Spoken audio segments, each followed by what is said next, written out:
Good evening, ladies and gentlemen, and welcome to Public School Stadium as the Bulldogs take on the Charleston Blue Jays.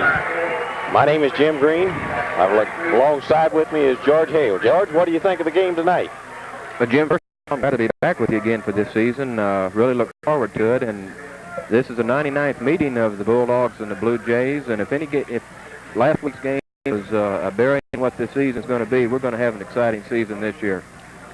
Beautiful night out here, and if you haven't really settled down too far in that chair, we would recommend that you come out. You're going to see some good ball, I think, tonight. Bulldogs are really excited about this season, I think. They've got size, they've got talent, they've got speed, and it looks like that if they can keep away from some injuries, we ought to have a good season this season. In addition to everything you said, I think we can add endurance. Looking over the lineups, the Bulldogs have 5 or 6 guys that play offense and defense. I was a little concerned last week down at Blytheville how they might weather through the hot weather that we had down there, but they performed to perfection, and playing both ways, and particularly through the 3 overtimes, didn't seem to have any effect on them. So we're in good shape there. Coach Vickery apparently has done a real good job of getting these kids ready. And it's a little different than what has been happening in the past. Last year they started using them both ways a little bit, but I think they've expanded that this year, haven't they? Yeah, particularly at some of the key points. Like we've got the quarterback, Brian Self. He plays both ways. Now, he doesn't play defense all the time, but he will start on defense and play the biggest part of the time, and Coach Vickery will run different people in there. But at least at the outset, we think we've got 6 guys that play offense and defense. Let's start with the lineups as we're a little late tonight, so we'll start with the Bulldogs offense. At tight end is Chris Vandenbroek. He's a 180-pound junior. He'll be wearing number 88. Number 70 will be the strong side tackle. That's Jay Greenwood. He's 250 pounds. He's the biggest boy on the starting lineup, and he's a senior. At the strong guard is number 71, Tom Pruitt. He weighs in at 225 pounds, and he's also a senior. The center will be Mark Hammer, 175-pound senior, wearing number 51. The weak side guard will be Tom McClarty, 180-pound junior. He'll be wearing number 68. Number 74 will be the weak side tackle. That's Dana Carter. He's 215 pounds, and he's a junior. The wingback will be Scott Carmody. He's a 165-pound senior. He'll be wearing number 12. Number 14 will be the split end, Greg Grant. He's a 145-pound junior, and he'll be the lightest boy on the field for the Bulldogs on the offensive alignment. The quarterback is Brian Self, wearing number 10. He's a 160-pound junior. The fullback will be Ken Latham, 175-pound senior, wearing number 27. Number 45 will be the tailback. That's Dennis Bean. He's a 195-pound senior. For Charleston, now on defense, 64, the nose guard, Brian Wells. He's a 168-pound senior. The defensive tackles are Larry Coots and Chris Blaylock. One's a 195-pound senior. The other is a 276-pound junior. The defensive ends are Rodney Crawford, a 177-pound junior, and Claude Armstrong, a 185-pound senior. The linebackers will be Ricky Jameson and Jeff Small. Jameson weighing in at 152 pounds, and he's a sophomore. He's the youngest boy on the field. Jeff Small is a 175-pound senior. The cornerbacks are Kevin Bone, 131-pound junior, and Anthony Lewis, a 142-pound senior. The safeties are William McCarthy, a 170-pound junior, and Mark Malugin, a 171-pound senior. We'll try to give you these other alignments as they come on the field. George, were you able to see who won the toss there? Apparently Charleston won the toss and have elected to receive. So we'll be on defense. Let's quickly give you the Bulldogs defense then.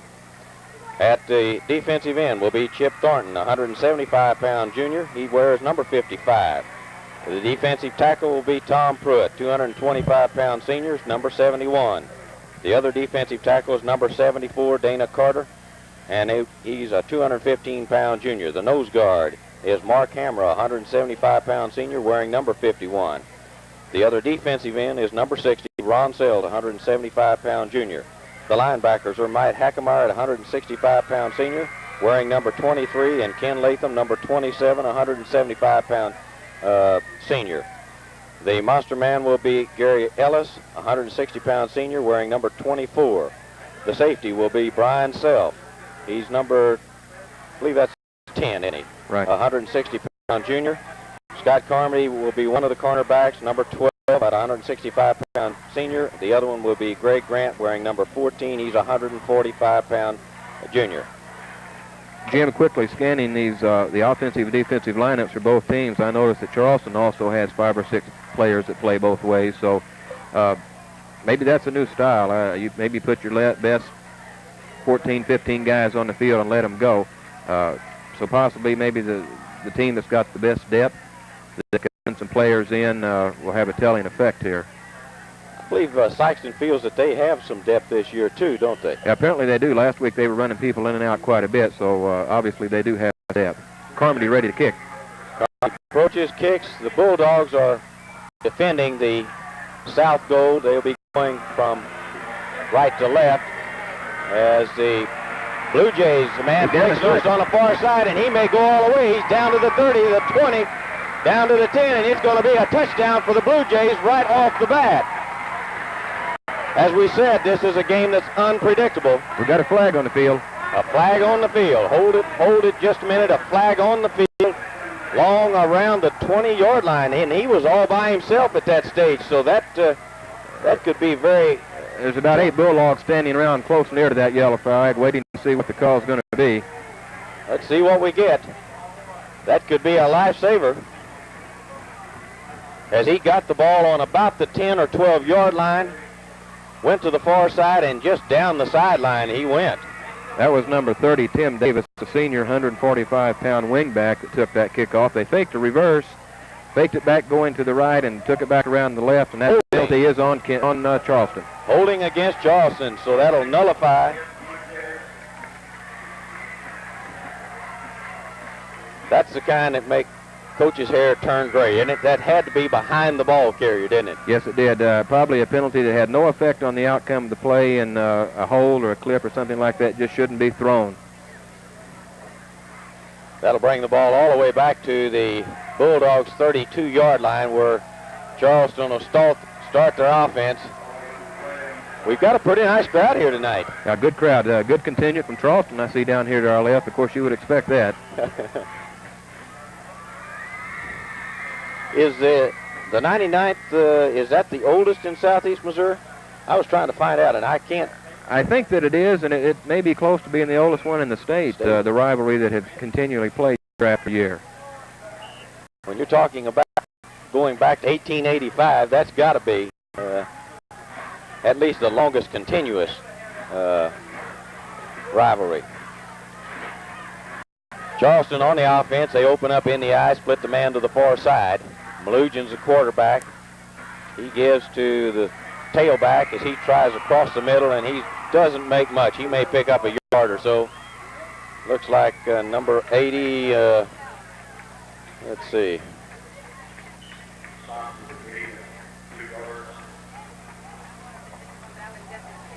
That's Darrell Wasson. It shows, if I got the number right. Some of those numbers a little hard to read. That sure may have been Vandenbrook 88 in on that tackle. Okay. Main formation in the eye with a split to the right. Gives to the tailback as he tries off to the left side of the line. He'll pick up 5 or 6 as he slants off the left. That's a good effort on McCauley's part. He didn't have much of a hold of that left side, but he spun and spun a couple of times and picked up some yardage. Moves him down to about the 20. Let's see, they place it on about the 23-yard line, so that'll be third in very short yardage, maybe a yard and a half. As we've just opened up, the Blue Jays took the ball on the kickoff all the way down the field, but was nullified by a penalty. Again in the eye as Malugin just takes it straight on the quarterback sneak, gets the first and 10 easy as he goes across the 20 down to about the 18-yard line. Well, the Bulldog defense dodged a bullet there early when that touchdown run back on the kickoff was called back, but the defense is going to have to stiffen now because Charleston's moving the ball. They sure are. Bone in for Asa. Again in the eye as the man is split to this side. The roll comes to this side as the tailback splits up, and they did a good job as they made him cut upfield, and they had good support in the backside. Brian Self, number 10, in on that tackle, along with Scott Carmody, number 12. That was good pursuit by Carmody as he came from the far side. Picked up maybe a yard as they're on about the 16-yard line. It'll be second and a long 8.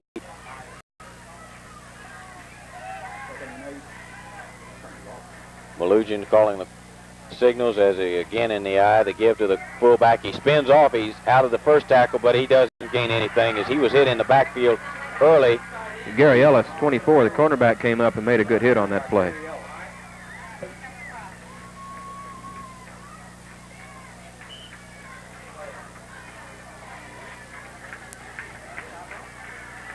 He's a pretty good sized boy. This is that number 8, the tailback. Charlie Tatum, the fullback. McCauley. Yeah, McCauley, 170-pound junior. He looks a little bigger than that from here, doesn't he? Yes, he does.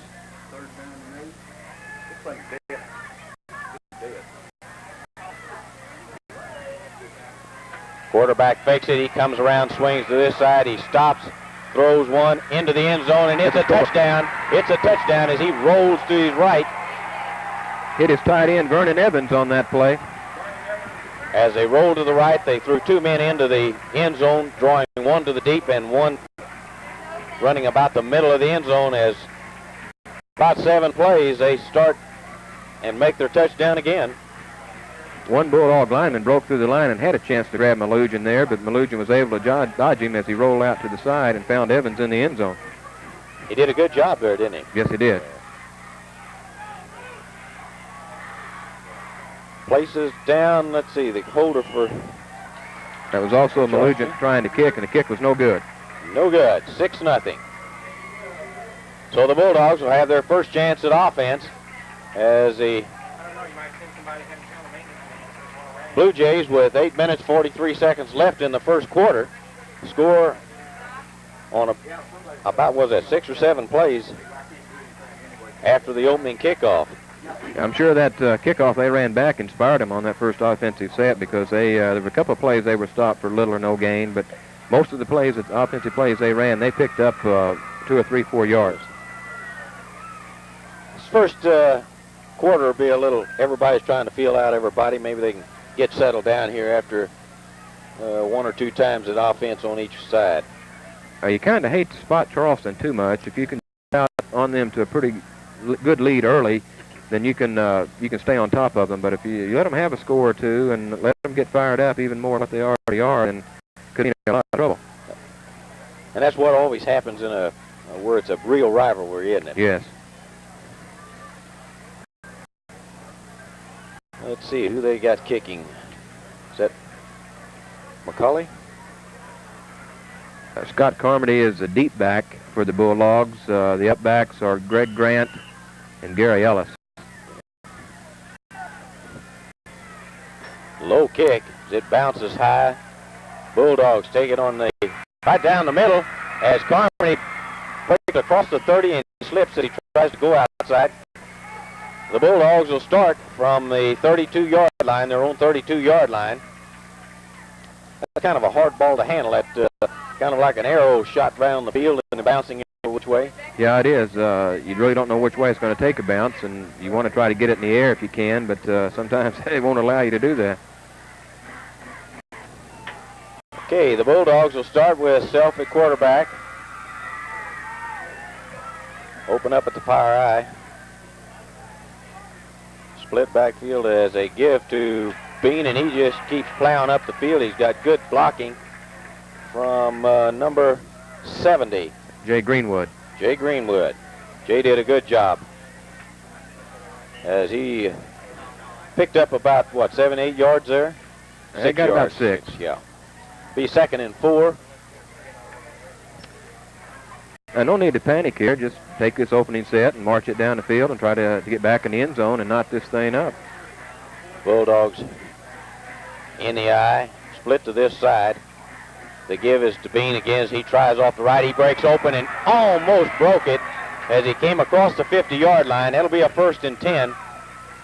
Just one man. If he'd gotten by the last man there, I believe he could have made it. Yeah, 2 offensive plays there, and Dennis, he's running well tonight. Last week in Blytheville, he had to come out a time or two, limping around a little bit. I think he does have a bad ankle, but that's not evident tonight on these first 2 carries.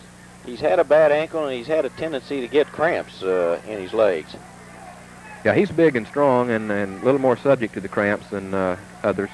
He's probably glad to have this heat. He gives his to the fullback as he charges right up the middle. That was Latham carrying for about 3. I know Coach Vickery wanted to kind of mix it up to see what their offense could do. He was hoping they wouldn't have to come from behind, that they could determine it from the offense rather than determine their offense from what the defense was doing. Well, Charleston messed those plans up pretty early, didn't they?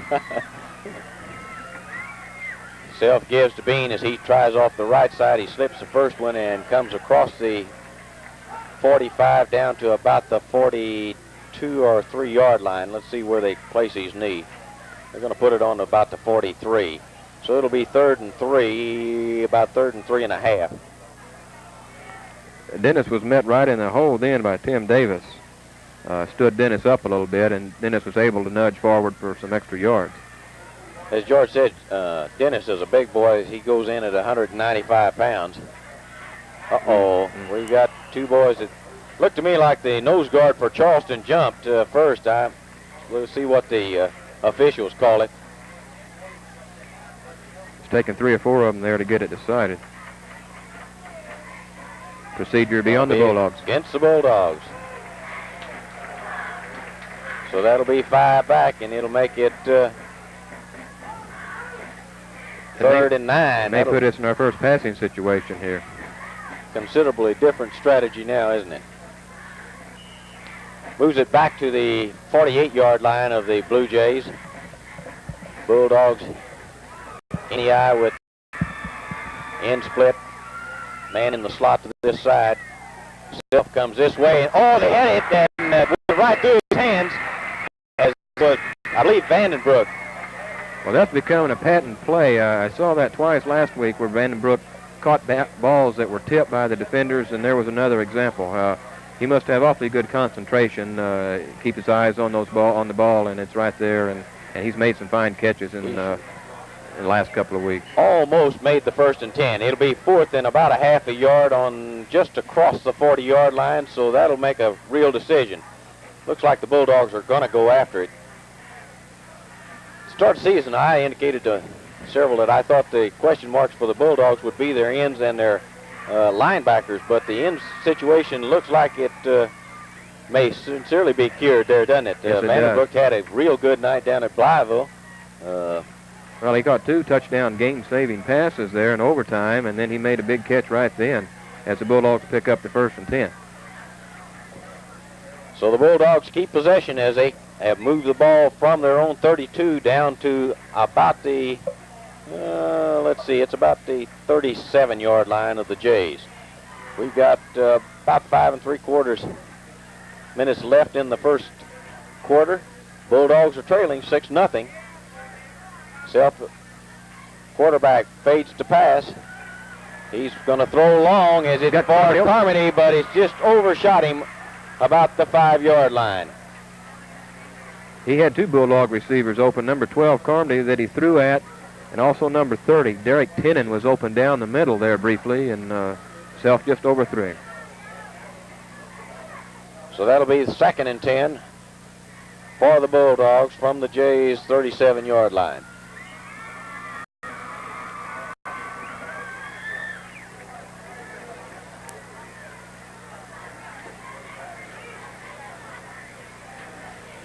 Grant split to this side.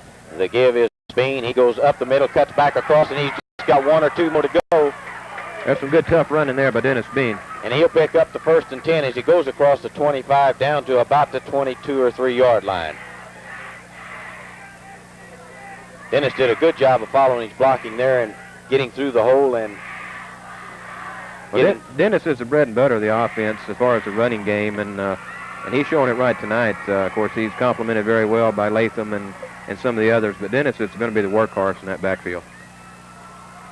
That's generally true out of the eye. Yeah, your tailback Formation, isn't it? There he goes again. He's given the ball, and he fires down across the 20. Let's see how far they give him his forward progress. They're going to put it on the 19. That'll be second and about 8 yards. Picks up 2. Grant back in the lineup as Coach Vickery brings in the play. The Bulldogs are running out of the I. In the slot is, let's see, that's Carmody. The give was to Bean. It looked like Dennis was trying to go off tackle, and that closed up, and he took it back up the middle and was able to get 2 or 3 yards out of really nothing that was there, just on his own running. It's a timeout for the Jays as Bean just barely crossed the 15-yard line, and that'll be a third and about 3 yards to go. With 4:12 left in the first quarter, the Jays are up by 6 as they took the ball in the opening series.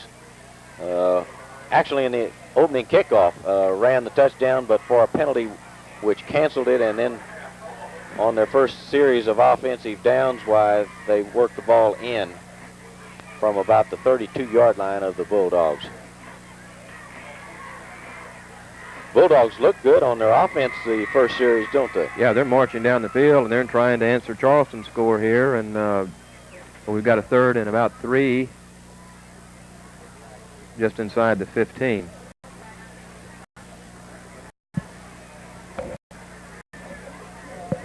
Bulldogs have some good size and good speed in the line.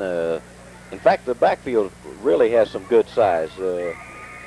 Yeah, with Dennis back there, and you've got Greenwood and Pruitt, Carter in the offensive line. Good size and quickness, as you mentioned.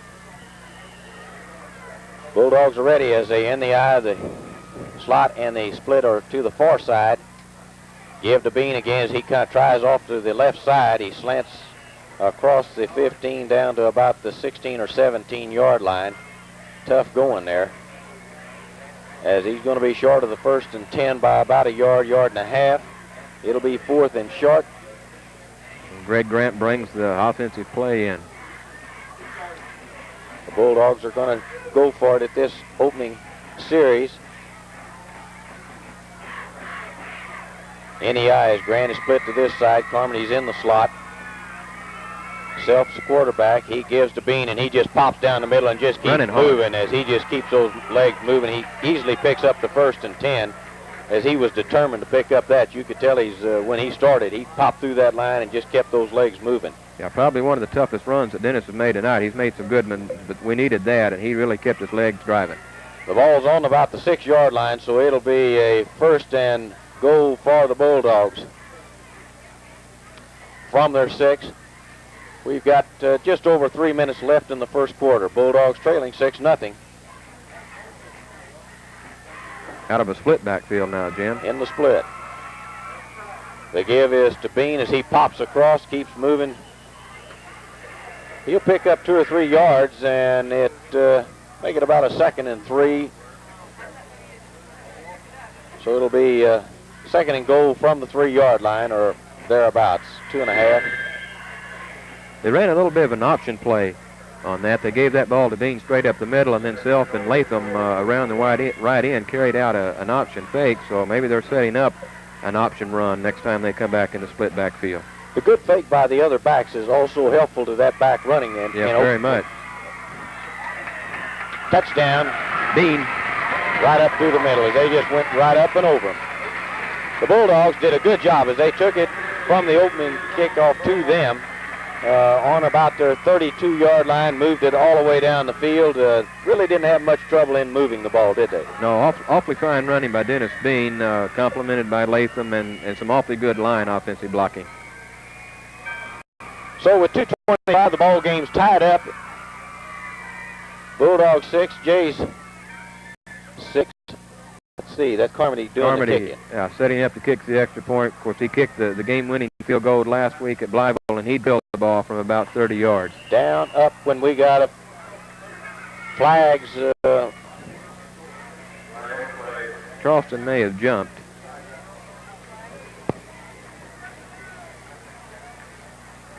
Derek Tennant is a holder for the Bulldogs.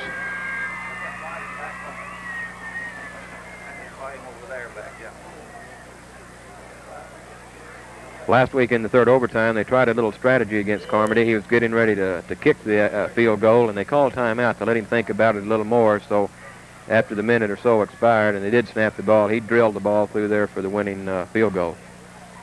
He's one of the few that still kicks straight on, too, doesn't he? A lot of confidence. Kick is good.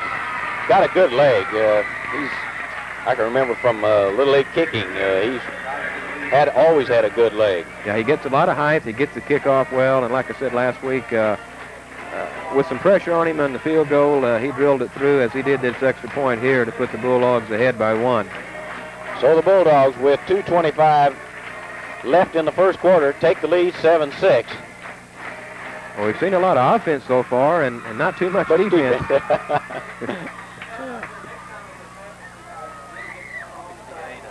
Bean having picked up 58 yards on that first offensive set, going in for the touchdown. If I'm not mistaken, that's more than he picked up in the whole ball game. I believe down that's at right. Blytheville, wasn't it? Of course, he played very little in the second half. He was injured or re-injured his ankle early in the third quarter and played very little of the fourth quarter.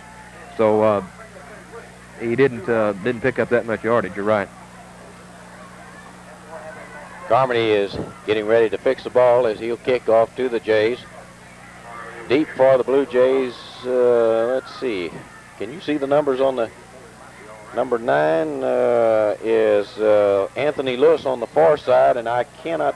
You've got number 30 there, Tim Davis, again, that ran that touchdown back a minute ago. So I hope the defense will stay in their lanes on their coverage of this kickoff a little better than they did last time. I'm sure they will. That makes a lot of difference, doesn't it? Yes, you gotta play your position and stay at home and not take the fake. We're going to give it to him again, and it's as they give it to him, they stayed with him this time. As they brought him down, is that Gary Ellis, number 24. And number 14, Greg Grant. Greg Grant, 24 and 32 on the tackle. Of course, they were two players that were not involved a minute ago when the Charleston back took the ball around the opposite end, but this time State did not cause anybody any trouble. Stayed at home. That's Brian Price and, did you tell me? Gary Ellis, didn't you? Okay. Good job. Malugin, the quarterback, as they come out in the eye. The man split to this side. The pitch is to the tailback as he tries the far side, and they just stringing him out across the field, and he gets nowhere, maybe lost a yard or so. See number 14, Greg Grant, getting up from in there. Number 65, Joe Civic. Okay. Looked like Chip Thornton was in on that.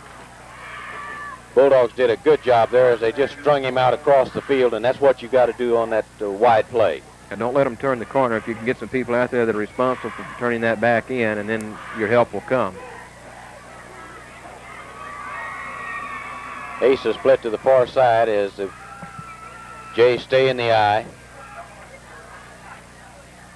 The give is to the tailback, and he didn't get a thing. As number 62, that's John Limbaugh.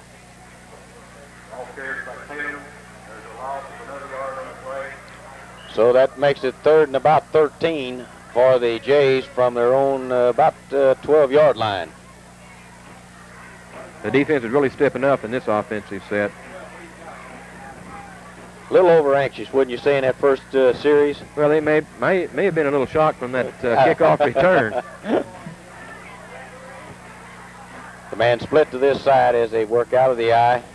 Give to the man on the wing that time as he tries to cut back and did a good job as Grant, number 14, is that? Yeah, Greg Grant got the tackle, saved him. If he had gotten by Grant, he had a big gainer there. Down around the corner, that was Anthony Lewis, the wingback for Charleston, carrying.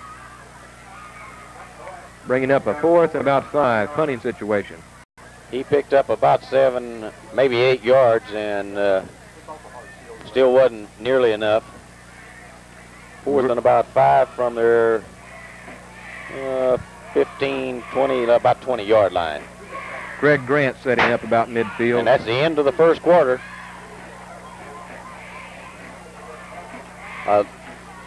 a nice breeze tonight. I don't believe it's quite as much wind as we had earlier in the day, but the breeze looks like it's coming from out of the southwest toward the northeast, and this might give the kicker a little help as the wind will be a little bit behind him.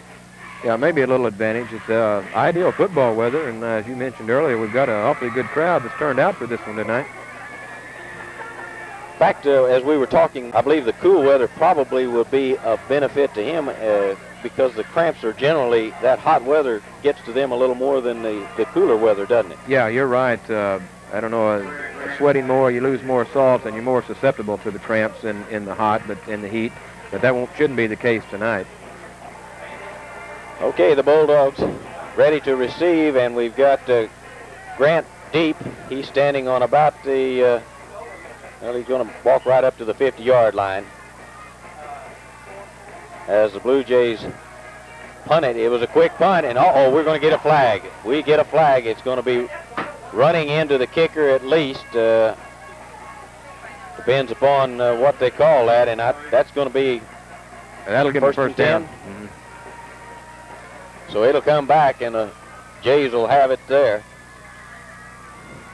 That's the one thing they've got to learn, that you don't go for the man. You've got to go for that angle in front of the man, don't you? Yeah, you're exactly right. You've got to try to pick an area maybe a couple of feet or so in front of the kicker where you think the ball is going to be kicked from, and try to go for that area. If you don't, we get what happens here. You run into that kicker if he's with his leg in the air, and you get the roughing call. That's a big penalty. Not only do you lose the football, you give it back to them with a 15-yard penalty and a 1st and 10.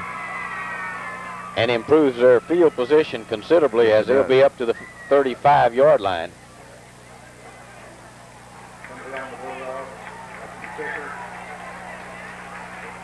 So the Bulldogs are back on defense. Jays will take over again with the 11:48 left in the first half. The Bulldogs are leading 7-6 as we take a timeout. Must have had some problem there, apparently, with some personnel in and out. Yeah, I think they've got it straightened out now. They might have been short a lineman. Dana Carter came into the lineup.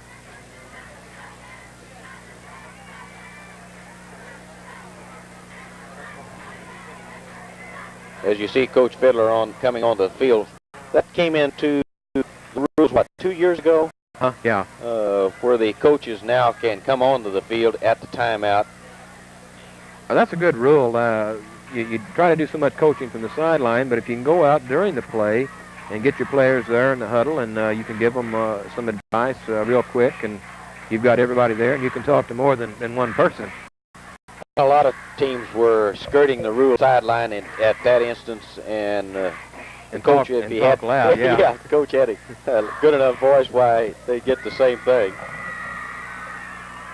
And I think for instructional purpose, when you're talking about high school football, I think I'm like you. I think that's a good rule. Yeah, good advantage, definite advantage of a rule that they've added here. Okay, we're ready for football again. The Jays are on offense. Malugin comes up under the center. The Jays are in the eye. Man split to this side. They roll to this side as he fakes backwards. He's going to roll the pitches to number 88, and he's hit immediately, and the ball drops out of his hand, and I believe the Bulldogs got the ball. It is. The Bulldogs recovered as he went down. He fumbled the ball on the 53-yard line. I mean the 48-yard line, excuse me. Dana Carter applied good pressure to Malugin that time, but he rolled out and was able to hit Evans, the same player that he hit for the touchdown a minute ago, and completed the pass, but Evans coughed the ball up.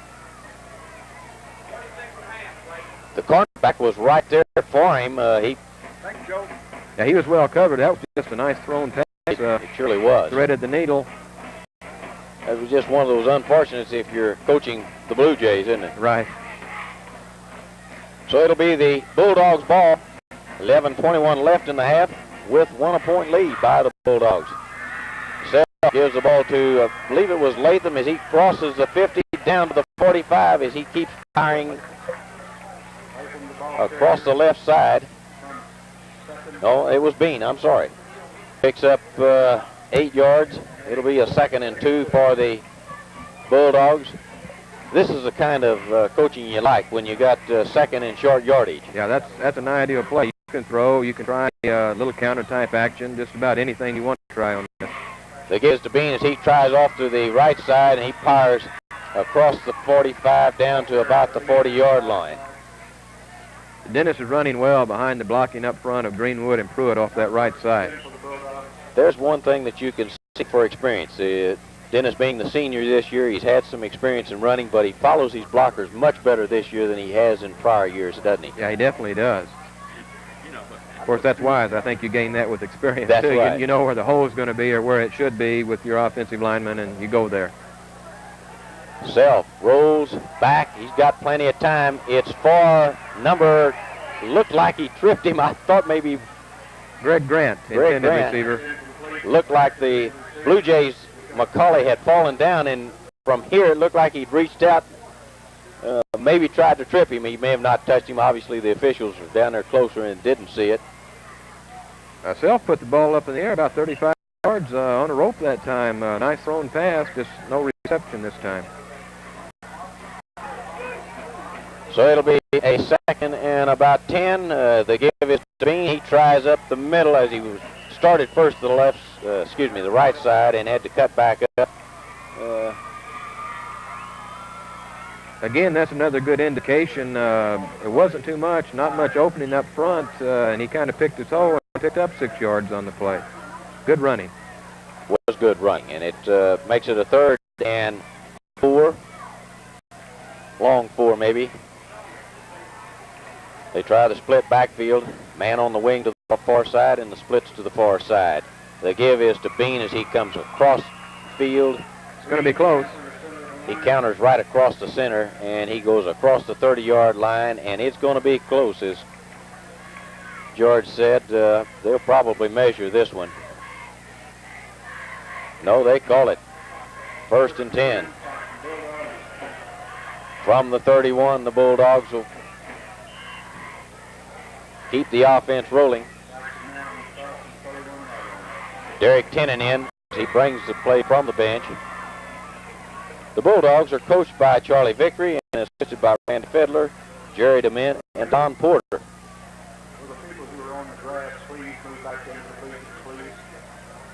Out of the eye, the give is to good cut. Bean as he cuts back across, gives a fake, and made a good fake there as he just put a man to his left and came right back upfield.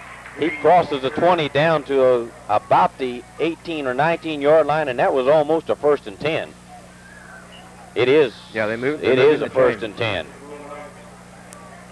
Nice fake as he just put on a real fake as he slid outside, faked as he was going wider.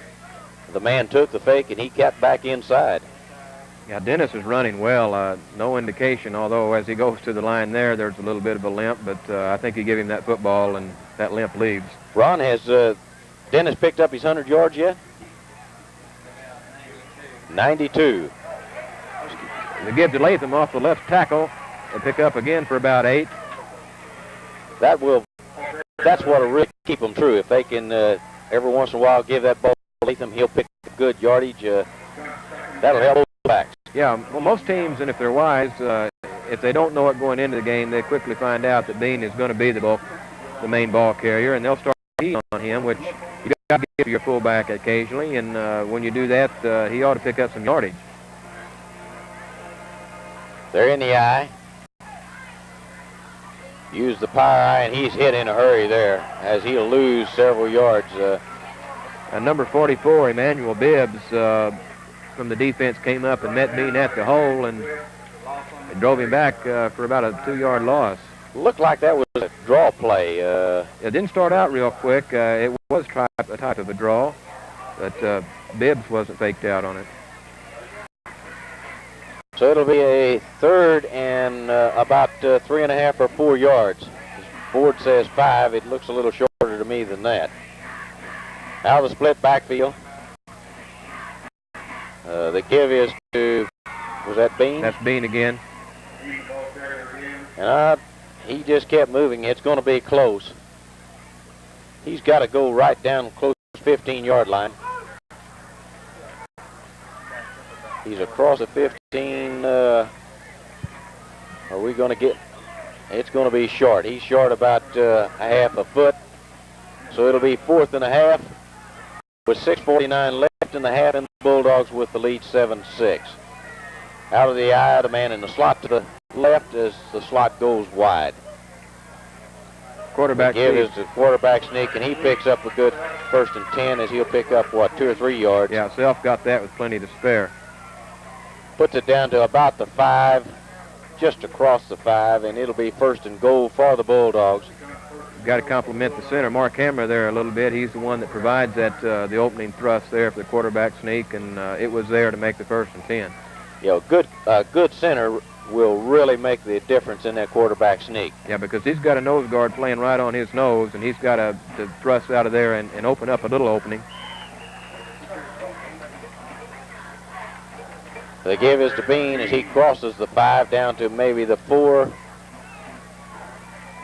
4.5. Short yardage, so we've got 2nd and about 4 yards to go. Board shows 3.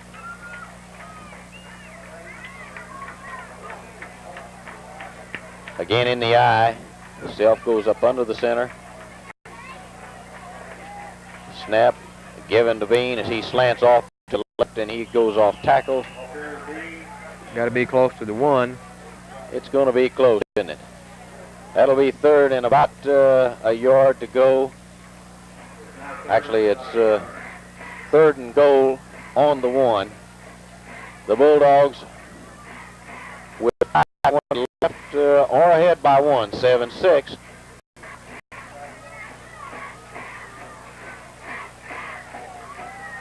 Look for something maybe off the right side behind Greenwood and Pruitt. Again, that's Bean as he just fires over the right side. He just put his head down, and with the help of the tackle and guard there, he went right on through. Yeah, hole was there. Bean drove through it. Good line blocking, and touchdown as a result. So the guard and tackle, Pruitt and Greenwood, opened the hole, and Bean just sliced right on through there. With 5:02 left in the 1st half, the Bulldogs go up 13-6. If you talk about guard and tackle, Greenwood weighing in at 250 pounds, Pruitt at 225 pounds. So you got a lot of beef there to open a hole for you. With a 195-pound back coming through. Yeah. 10 and holding as Carmody kicks the ball, and it's good. That makes it 14-6 for the Bulldogs. Well, I think the Bulldogs had soundly answered Charleston's opening kickoff return that was called back, and then Charleston did take it in after 4 or 5 offensive plays, but Sikeston has answered back.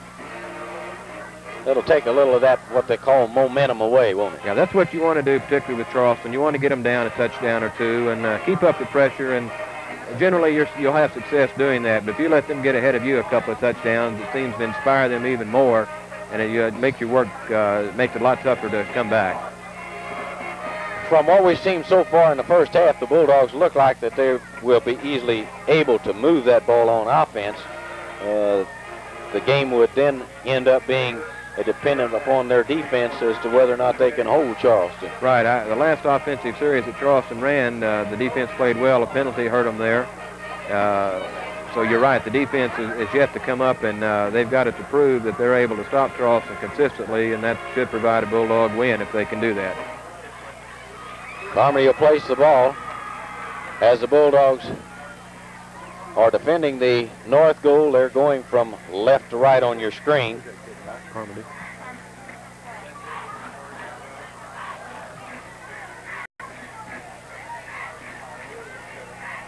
He's got the ball laying flat on the ground, Jim, not off the tee. He's going to make one of those squigglies and not give him a chance to run that fake one way or the other, isn't he? Is that Carmody or is that Chris Taylor? 2. Short kick, it is 42. You're right. And 42 receives the ball for Charleston and runs it back about to the 47-yard line. Short kick, as George said, it was laying flat on the field. Generally, you try to get that ball on the ground, keep that thing rolling, and hopefully your men can get downfield before the other team can at least get any momentum, pick it up and get any momentum going. I think he met that ball a little too solidly and got it up in the air too much, and it didn't squib, but that was the effect that he was trying to get. At least that shut down the reverse. Yes, that's for sure. Out of the eye come the Jays. Give to McCauley's. He comes around the left side, and he's bounced out of bounds about the 45, 46-yard line. Scott Carmody running him out of bounds.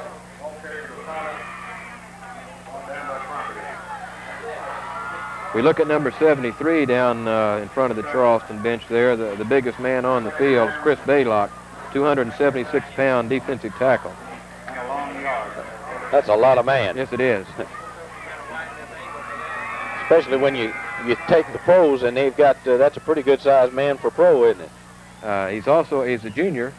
Got a little bit of too much bulk on him possibly at this point. If he can reposition that and reproportion it out, then... The pitch is McCauley again as he tries the right side, and they split him out if they can hold him down, and he'll maybe get back. I believe he's going to be short of the line of scrimmage. So it'll be a third and about a yard to go. 4 or 5 Bulldogs was in on the tackle. Greg Grant getting up toward the end was making some contact. You mentioned a minute ago, and Bulldogs are doing an awfully good job of stringing the wide plays out that Charleston's trying to get wide to the outside. I've also noticed one thing. I don't think Charleston has quite as much speed this year as they've had in the past. I believe you're right. They've got the big boy in the backfield doesn't have that speed. Playing Charleston, you know the thing that you'd have to stop. They've had so much outside speed in the past. They quick pitch it to somebody, and they're out and going around the end. But I don't believe that speed's there this year. Looks like the Bulldogs were going to try to, in a big hurry as they were going to try a little. It's a fake, and that may be a.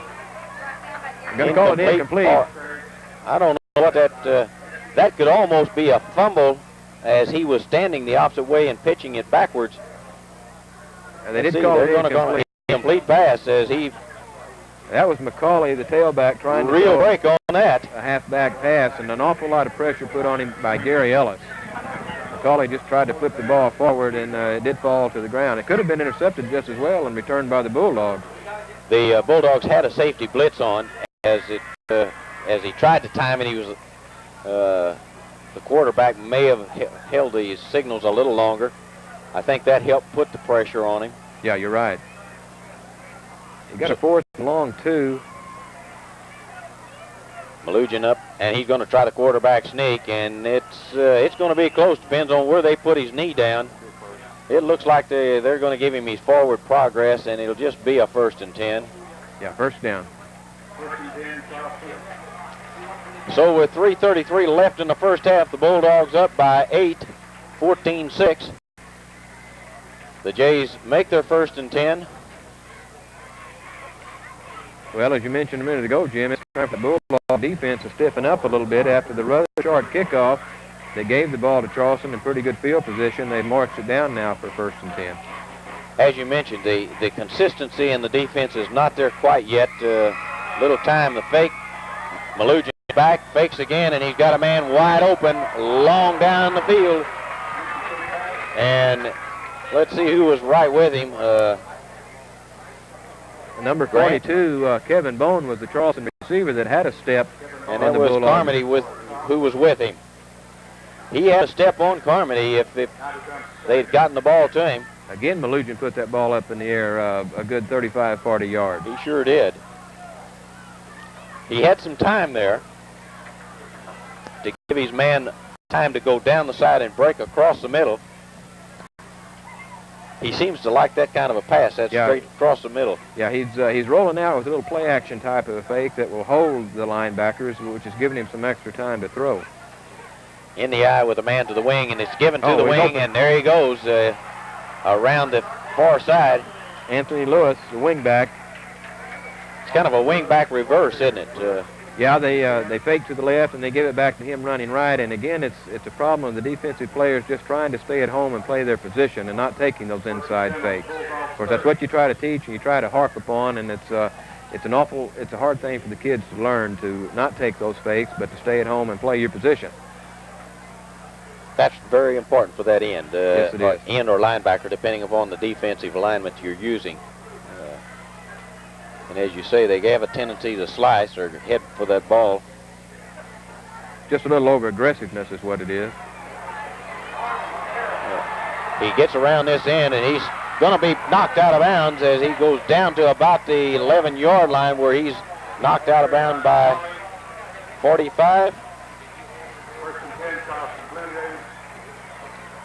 That's Bean. Dennis Bean, yeah. Dennis in on defense a little bit. So we've got 2:22 left. The Bulldogs up by 8, but the Jays are knocking on the door. They've come right back to answer this offensive assault by the Bulldogs, haven't they? Ellis and Pruitt in on defense. Bean and Vandenbroek out.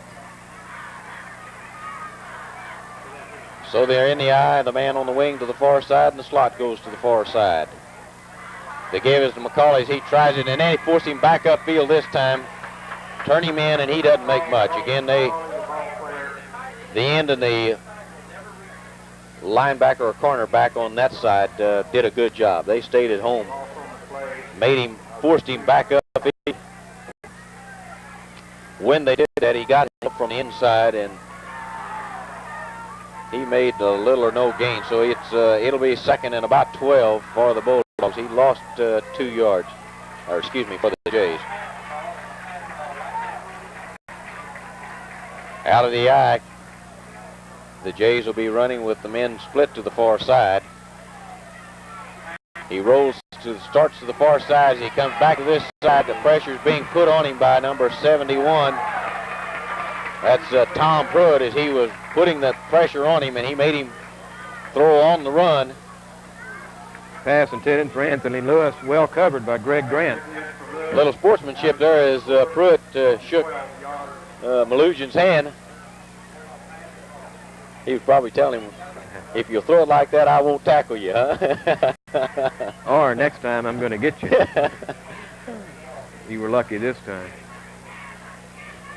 With a minute and a half left, Bulldogs up by 8. The Blue Jays have a 3rd and 12 from the Bulldogs. Let's see, it's about the 14-yard line, 13 to 14-yard line. Big play here. This is a big play. He slipped, and it's intercepted as his man fell down. Intercepted by Grant. He's still up. He's going back to the far side. If he gets loose, he brings it back to about the 15-yard line. Grant intercepts it. He starts back up the field, tried to the right side. It couldn't make much, and then started back to the left side. So with a minute 17, Bulldogs with possession and lead, 14 to 6. Well, the defense answered the call on that, and with the interception, stopped the Blue Jay drive. Looked like that was to be a quick pop by the quarterback over the middle, and he slipped under through it, and his back looked like he slipped down as he tried to come back too.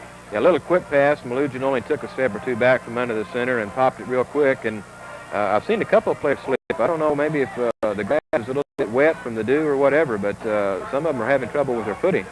The field just looks super from here.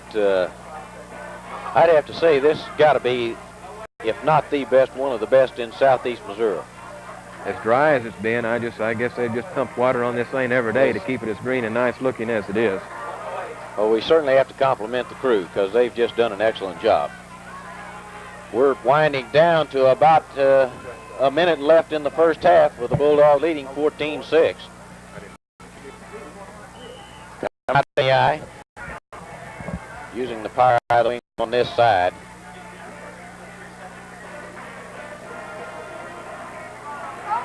They give the, and they're getting a flag as he was already down, and the man went down on him after he was down. I don't think that was an intentional play on the part by number 84 from Charleston. We get a clip. No, they call it a clip against the Bulldogs. Oh. So that'll be just the opposite, going the other way. I thought they might have called a late hit there on the Charleston guy that fell on Bean there late, but I think he was pushed or tripped. But that was after the clip. So that brings the ball back to about the 9-yard line. Clipping on the Bulldogs. Is that the first penalty in the half? Had a penalty down here a minute ago. That's right. Practically penalty free. The very first penalty in the first that saved the touchdown. Yeah. So that's right. Self gives to the first man up, and that's going to be a flag. Looks like could be a face mask or a holding. It was right in the center of the line where the ball carrier was. Yeah, you would suspicion a face mask. Because it came from the man on this side, the official from this side. Charleston clapping. That's holding. Holding. Holding against the Bulldogs. Acquisition to the goal line. So it'll put it back to about the six. 6 or 7, I guess that's right. It's on about the 13 or 14, about 6 or 7 yard line. We're down to 38 seconds left in the first half. The Bulldogs are leading 14-6. I guess really no time to do anything fancy down here. Just try to run the clock out and get into the dressing room at half. Seems like we're going the long way here. Yeah, I assume that that's what you would want to do, is just keep possession, run the clock out. They got 4 downs to do it. So Clock if they going can, now. The Bulldogs in the eye.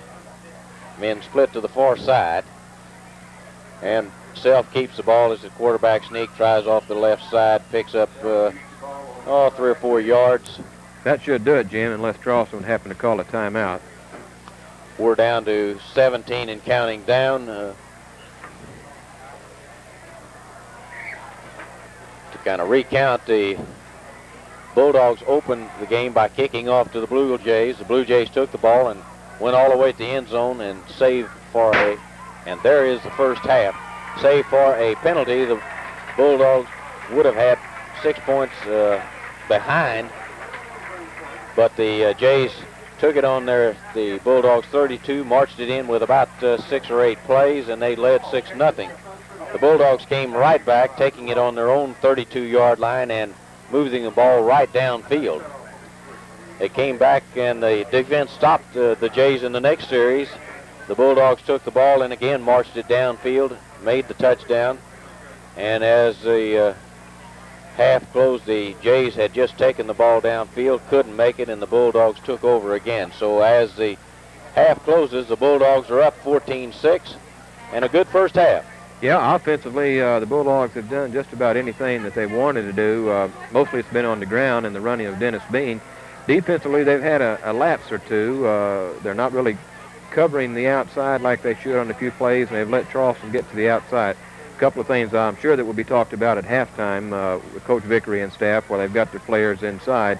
So you look for that to be corrected in the second half. We'll give you time to go run to the refrigerator and be back in about 10-15 minutes, okay?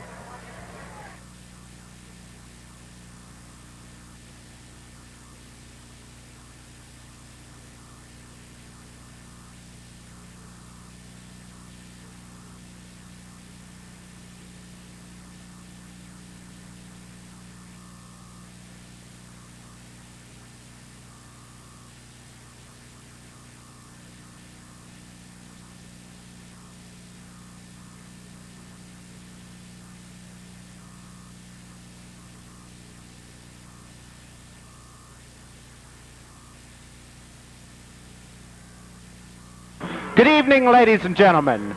From Charleston High School, we proudly present the Marching Blue Jays under the direction of Joe Strobel and Kevin Miller. The band will be performing this evening this year's Olympic fanfare, Matador, Carmina Burana, and Doggrass.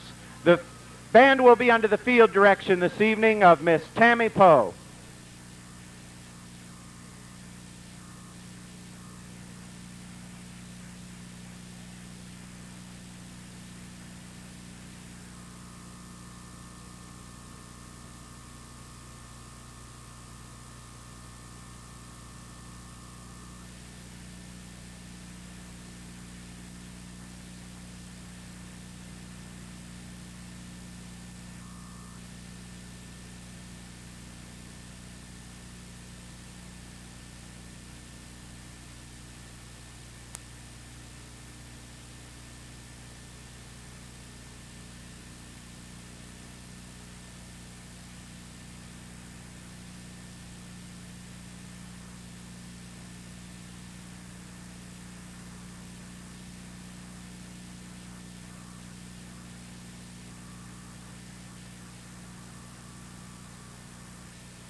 At this time, the Marching Blue Jays would like to take an opportunity to thank the administration of the Sikeston Public Schools and our host, Mr. Pat Curry.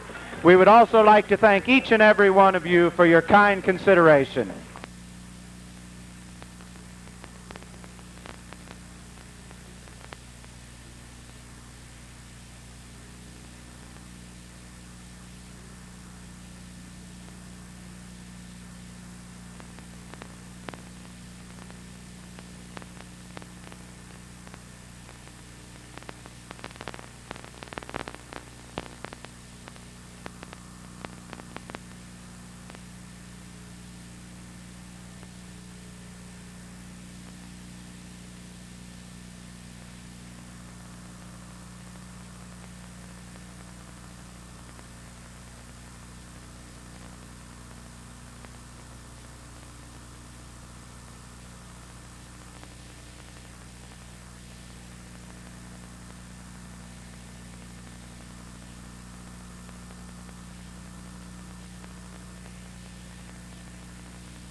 Good evening, ladies and gentlemen, and welcome to halftime 1985. The Sikeston High School Department of Music is proud to present the 1985 Bulldog Marching Band. The band is directed by Mr. Pat Curry and led while on the field by junior drum major Miss Christy Latham and by senior drum major for the 1985 Miss Courtney Corbett.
Donna Summers' hit, "She Works Hard for the Money," provides the background for tonight's presentation by the exciting 1985 twirling line. This year's line is composed of Kelly Newton, Denise Rutledge, Sherry Carlisle, Marsha Harden, Beth Johnson, and is led by this year's head twirler, Miss Cheryl Hodges.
Watch now as the band presents its version of the lovely Barry Manilow ballad, Even Now.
As the band prepares to conclude its portion of tonight's halftime activities with a traditional red and black, we'd like to thank the fine Charleston band and its director, Kevin Miller, for their performance tonight.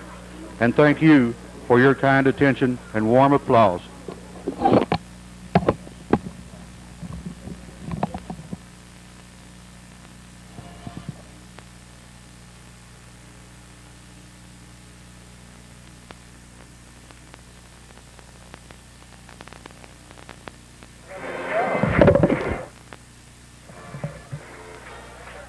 Okay. Welcome back to the second half of the Bulldogs Blue Jay ball game as the Bulldogs lead 14-6. You see the Sikeston band as they are just completing their halftime performance. You see that the score is 14-6. Ron, you want to give us the statistics?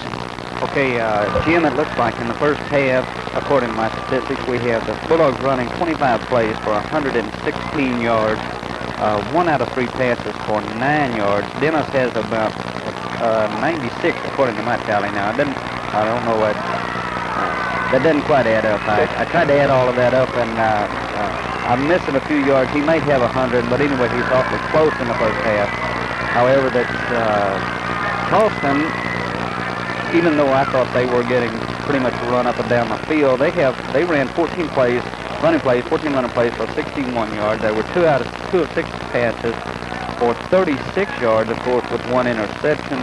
2 turnovers. They had a fumble and an interception, which I think is the real difference in the ball game. It shut them out of their last possession, and of course the fumble led to the second Bulldog score, which put the Dogs up. And I think that's the whole difference right now. I mean, otherwise it's a lot more even than I thought it would look like the statistics are. Yeah, actually, it's a lot more even than Bean and the score would indicate, huh? That's right. Yeah, the statistics really are Dennis Bean against the Charleston Blue Jays at this point. I mean, he's run all but 4 of the running plays, and of course the Dogs have only thrown the ball 3 times, so he's really been the offense all but 7 plays of the first half. Okay. So as we go into the second half, the Bulldogs are leading 14-6. The Bulldogs have come back onto the field, as have the Charleston Blue Jays. George, what do you think of the first half? Well played on certain aspects. Certain things I'm sure they talked about at halftime, and they're going to try to correct, but been a well-played first half. I thought the Bulldogs did a good job for the early season. Let's see, the captains for the Bulldogs, we didn't get in that the first half, are Bean and Greenwood. And for the Blue Jays, that'll be Asa, and number 8 is Tatum. Okay. See, the Bulldogs will get the choice this half? Yes. Suspect that they'll receive, huh? Yeah, the Bulldogs want the ball. Bulldogs will receive. And so they get the ball. They'll defend the north goal. That will mean they will be going from left to right on your screen. The Jays will defend the south goal. Jim, I think we'd be a little remiss, perhaps, if we didn't make mention of the fact of the passing of one of the most successful football coaches that Sikeston has ever had, Coach Bill Sapp, that passed away this last February. Fine football man. I had a chance to play with him in high school, and I had a chance to come back and coach with him. And as far as a football man, he knew it, and he was a good teacher, and he'll be sadly missed. He was a fine coach, and in fact, he did one of the things that I think is the hardest when you step in behind somebody who has the record that Coach Kenny Knox had, and then try to come in behind somebody like that makes it terribly hard. Yeah, and he did have a lot of success, and like I said, I felt very fortunate to have played for him and then to come back and work with him. And as far as football knowledge, he was well aware of everything and a very fine teacher. And like I say, he'll be missed. He passed away this past February. Well, he certainly will be missed. As the Blue Jays get ready to kick off to the Bulldogs, let's see, number 44 will do the kicking for the Blue Jays, and that is, let's see, 44. Bibbs, Emmanuel Bibbs. Bibbs, okay. Deep for the Bulldogs is Grant. The up men are, let's see. Carmody deep, Grant and Ellis up, I believe. Looks like, who's 21? Is that 21 on the far side? Brad Anderson? Maybe 24. Gary Ellis has been there. It's hard to see. That's probably who it is. Yeah. Okay, we're ready to start the second half. A slight breeze again as the flag is just pretty well drooping deep. Good kick. Carmody at the 3. Almost stumbled. He tries to come up the middle. As he breaks through, he got a little opening there, and he slipped down again. As he came across the 40-yard line, he slipped, and he was wide open as he did a good job of making his blockers get out and get the block, and he just came up. I thought he did a good job getting through that first line of defense there. They looked like they were closing in on him, and he looked like he just picked up a little bit of speed and got right by him. Yeah, he busted right through there with a sudden burst of speed. But again, I don't know why the players are slipping unless there would be some dew or something on that grass, because there's a lot of them that are falling. Might be a situation of the type shoes that he's wearing. Could be, yeah. But he almost broke that one all the way. It was a good kickoff back to the 3, and he was about to go 97 yards. So the Bulldogs are ready. Let's see, what do we got now? We're going to... The officials are going to talk to... Oh, there's the tee. Okay, we're getting the tee off. Now we're ready. Number 24, that's Gary Ellis, comes in the ball game. We get a quick change here as Carmody goes out and Ellis comes in, and we're going to maybe change the play up a little bit here. I believe they did. They had the play called, and they changed their mind. Again, the Bulldogs open up in the eye with the split to the far side. The give will be to Dennis Bean, and he goes right up the middle as he picks up about 8 or 9 yards. no drastic changes offensively for the personnel or the type of play that they're calling. They're definitely going to give the ball to Dennis and let him go with it. Running right at him as Carmody comes in for Ellis as they're shuttling the split back. Of course, I really don't see why not. Dennis almost netted 100 yards rushing in the first half, and give it to him. Let him go. 2nd and 2 from about the 48. The give is to Bean, and he gets across the 50, and let's see how much they give him. Uh-oh, we got a penalty. That would indicate probably either unnecessary roughness or a face mask, right? 22, Claude Armstrong in on the tackle. Okay, it'll be a face mask against Charleston. So it'll definitely be the 1st and 10, as he was awful close to it anyway. And that'll be 15 down to the 35 of the Jays. I guess they feel it's kind of like wrestling a calf. You better grab that, anything you can grab a hold of, ain't you? Now Dennis runs, because of his size, he runs a little straight up and down, a little more than possibly you'd like for your backs to run, but because of his size, he's got so much power that he doesn't lose much effectiveness running straight up and down. Self, the quarterback, gives to Carmody as he tries a crossbuck from the wing position, and he's caught immediately. Would you believe that's Chris Blaylock at 276 pounds that met Carmody in the hole. Carmody a little slow getting up, too, after that. The interesting thing is that he was the offside tackle, and he just split over to the far side, just slid that way. That's a good point. You don't really anticipate a kid that big being able to move that quick, but he did that time. And it looked like Carmody got a good start. Yeah. Split out to each side as the wing comes to this side. The split in goes to the far side. In the split backfield, quick pass to the... I believe that was Carmody on the other end of the pass. Just a straight flare out to the far side, and he didn't pick up much. He picked up maybe 3 or 4 yards. It'll be a 3rd and about 8 yards to go. Of course, that was almost a sideline pass. Maybe they're setting the defender up for maybe a sideline and up. Lure him in and then go deep on him. Right. So we're just into the second half as the Bulldogs are up by 8, 14-6. This is the first series in the second half. In the eye again as they split out both sides. A quick hitter to Carmody as he comes back across the field, and he goes nowhere as they were all over that one. He may have lost a yard or two. 63, Jeff Small. And number 30, Tim Davis in on the tackle for the Blue Jays. So it'll make it a 4th and 9 yards to go. Well, we haven't punted yet. No need to punt now, I guess. Yeah, it looks like they're going to play it. They're into the field, so I guess even if you get a little yards, you probably are about as good as what you'd be punting if you got it into the end zone anyway. Self rolls to the right. He's going to hit his man, and it's going to be a 1st and 10 as he's still going. That's Ken Latham.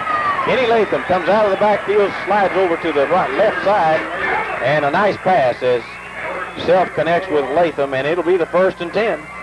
Yeah, good timing play there. Self rolled out. Latham was out in the flats, and he got the ball to him, and Latham took it upfield for the 1st and 10. They may have been looking for what you just said they were trying to set up, and they snuck the man out from the backfield, right. So the Bulldogs have another 1st and 10 as they're down to the 15-yard line of the Jays. The give is to Bean, and he tries off the right side and slants across the 15 down to maybe the 13 or 14, depending upon where his forward progress is stopped. He may have picked up 2 yards. Call it 2nd and 8 from the 13.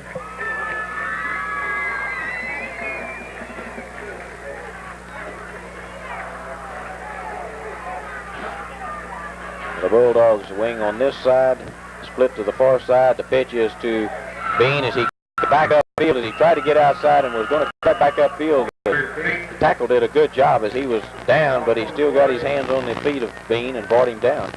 And number 26 of the Blue Jays, Rodney Crawford, who had been blocked to the ground, was able to get back up and make first contact on Bean. That's a good effort. Yes, it was.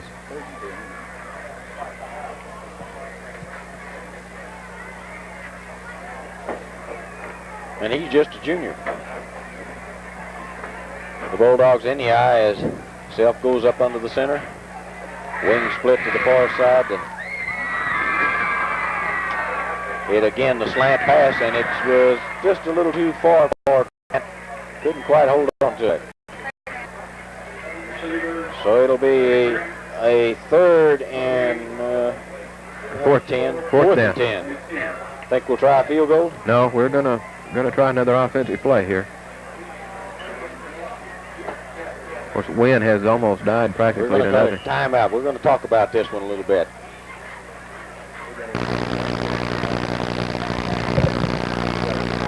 Just a beautiful night out here. Little or no wind at all. Yeah. The flag is grouped right from the pole, so it's just a simply beautiful night with 7 minutes left in the third quarter. The Bulldogs are leading 14-6. They have the ball on the Blue Jays 15 with a 4th and 10 to go. Carmody coming back in. So the question will be whether or not we use Carmody to kick or whether or not we run the play. Well, I see Derek Tennant has made it onto the field with a tee now, so they are going to attempt a field goal. The ball is almost in the center of the field. It'll be about a 32-yard kick. Yes, 32-yard kick. Which is just about what he kicked last week down at Blytheville and thumped it through there with plenty to spare. He'll have a slight wind against him and across it's just a slight breeze blowing from the southwest going to the northeast.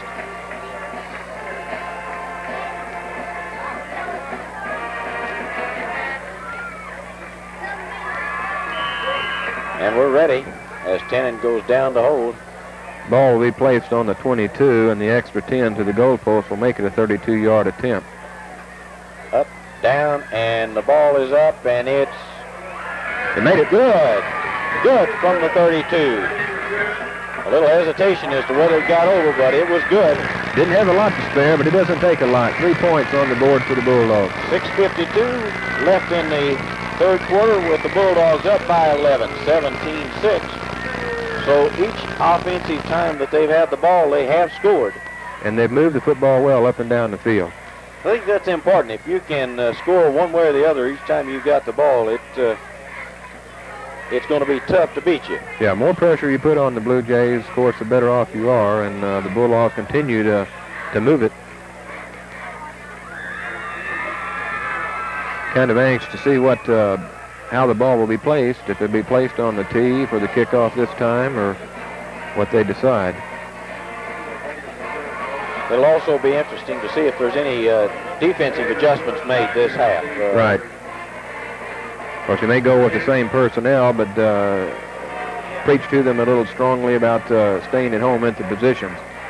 That seemed to be the biggest weakness in the first half was the ability of the Charleston Blue Jays to get outside, wasn't it? Particularly to this side. Yeah, the defense let them outside too often, and you just can't do that. You've got to contain them and force them back in the middle where you've got help from the other players. It is Chris Taylor kicking off again. This time he has teed the ball up. Of course, watch for the reverse. They either do that or fake it each time. Ball's up. Uh-oh, that's a good one. There's what you're looking for right there.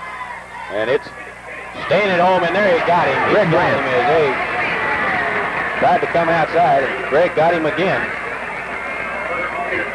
So they'll be deep in their own territory as they'll start from about their own 11-yard line, and that's what you like to see. Yeah, fine tackle by Grant one-on-one there, and I was checking the other side too, and you had Bulldogs at home in their lane, so they were talked to a little bit, and the Bulldogs had that well covered. That's one of those things that you always try to tell your kids too, is if you can get that ball in the air, catch that ball in the air. It's once it gets on the ground, the shape of that ball makes it tough to field. Yeah, football's not round, and it takes some funny hops, and if you can, at all possible, get it before it hits the ground, and don't let it take that strange hop on you. Number 30, Tim Davis, still on the ground for the Jays. Grant hit him straight on, didn't he? He yes. Really gave him a good shot, and he's up a little bit. He's limping a little bit, but I believe he'll be all right. I think just rung his bell a little bit, maybe.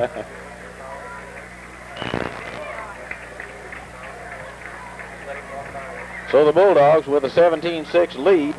This will be the first series of offensive downs for the Blue Jays. Again, it's Malugin at quarterback. You've got McCauley at the tailback and number 32 at the fullback. That's Charles David. David with the ball.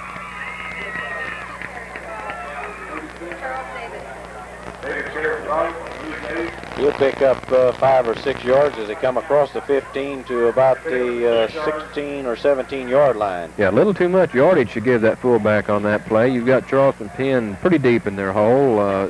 You don't expect them to pass. Line needs to tighten up a little bit. That's too many yards.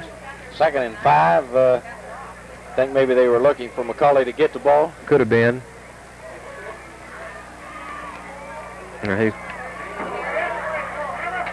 And there they go. As they tightened it up in the middle, he got nowhere. Looks like they're trying to maybe get a little room for McCauley to run as they're using the ball for the Charles David as the fullback gets the first 2 handoffs. Mark Hamler in on that tackle. Good tackle, stand-up tackle. I believe he lost a yard or 2, so that'll be a 3rd and 6. Puts them maybe in a passing down. Malugin, the quarterback. The ball at about the 15, just across their own 15-yard line. Pitch is to McCauley as he tries to get outside. He cut him back upfield, and they're playing. Followed in closely as they strung him out that time, didn't they? Yeah, they were over there, and they had the end cut off. McCauley wasn't going to get around the end, and he was tackled a very little gain, bringing up a 4th down. A good defensive series. Very good. As the Bulldogs open up, hold them on 3 downs, they'll be kicking deep from their territory. Bulldogs should get it in good field position. If we don't rough the kicker again. Yes. Was very light in penalties. We got a timeout. Somebody must be short a man.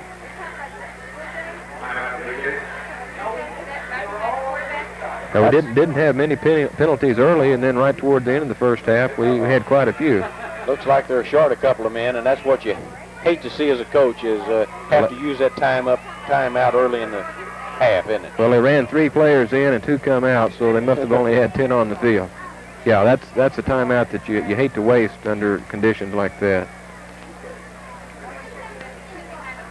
The Jays are coached by Terry Brashears, and he's assisted by Dempsey Kraft, Bobby Spencer, and Norman Woods.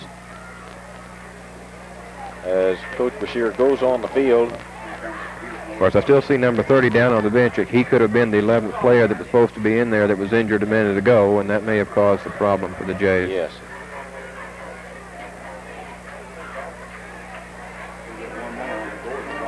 So with 4:27 left in the 3rd quarter, Bulldogs 17 and the Jays 6. The Bulldogs should get at least good field position as the Jays are going to have to kick deep in their own territory. And too, Jim, we're going to give the viewers a pretty steady diet this month of Bulldog football. We've got 4 home games in a row. The next 3 Friday nights, the Bulldogs will be at home playing football. Got Kirkwood out of St. Louis coming in next week. That's an interesting game.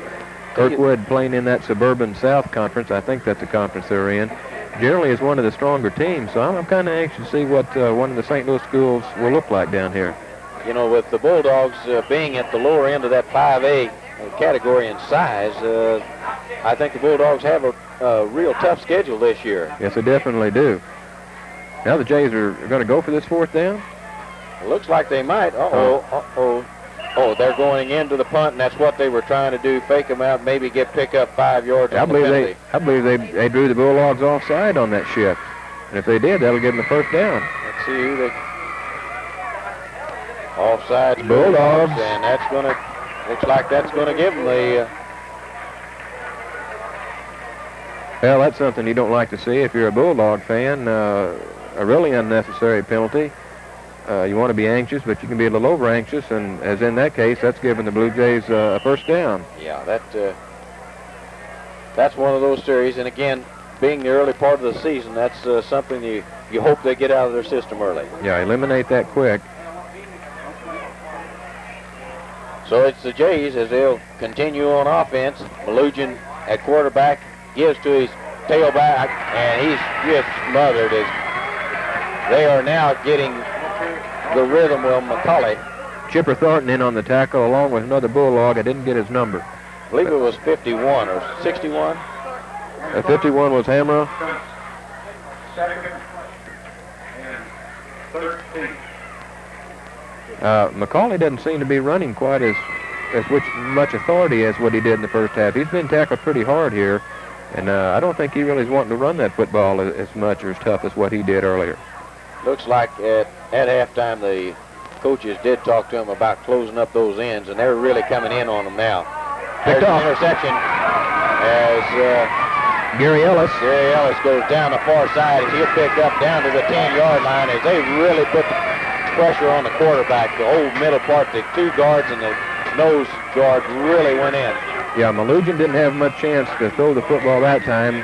Made a mistake in throwing the football. He should have eaten it and taken the loss, so he put it up, and Gary Ellis made a nice interception and a return. Yeah, that's where the quarterbacks have to learn that they either throw that ball high enough to get it out of bounds on the sideline when they're that close, or, as you say, eat that ball. Of course, Malugin is a senior, and quarterback, I don't think he was the Charleston starter all of last year, but he played quite a bit, and that's a mistake that you certainly don't like to see a senior make. That's right. Okay, the Bulldogs call a timeout. They come to the line, and Brian didn't like the way our shift was.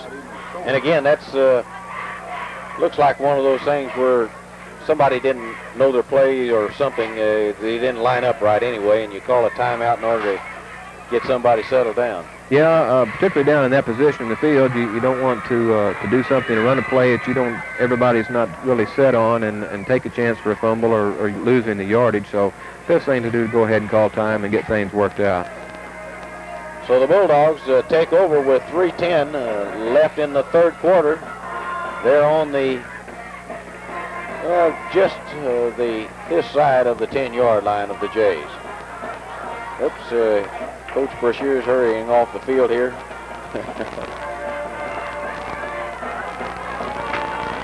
He's yelling encouragement to his team.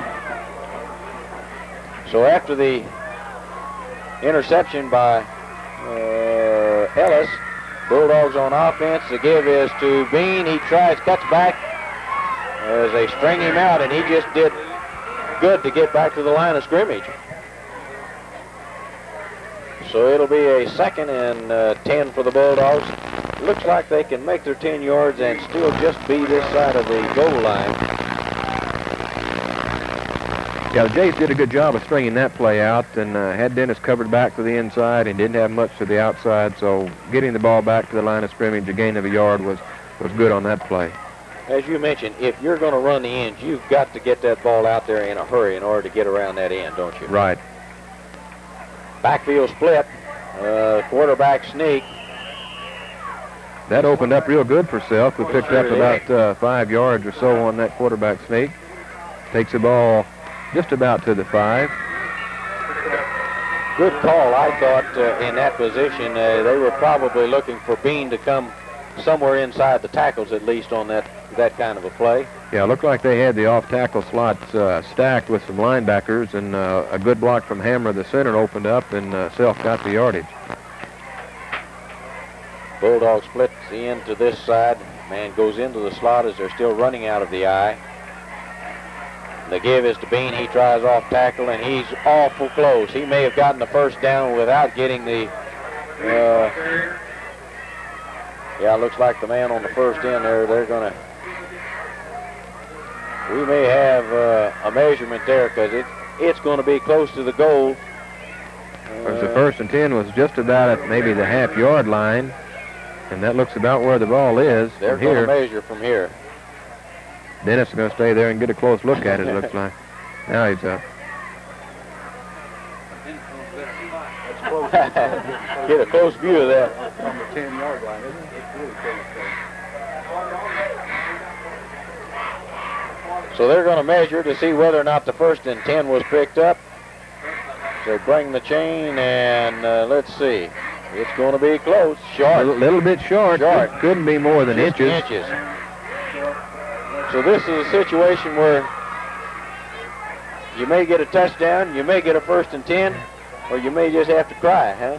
You may have to run your defense back out there after Charleston takes over, but again, I would look for Bean. If they don't run the quarterback sneak, which is a good possibility, I'd look for Bean carrying the ball over the right side behind Greenwood and Pruitt. Yeah, I would. Self may take it himself. Yeah, I think the Bulldogs have a tendency to do that, and that's what he does. Yeah, it's going to be close. Let's see where they put him. Nobody's indicating yet, so we may have it looks like a 1st and 10, but not a touchdown. Oh, sure looked like he traveled at least a yard. Yes, it sure did.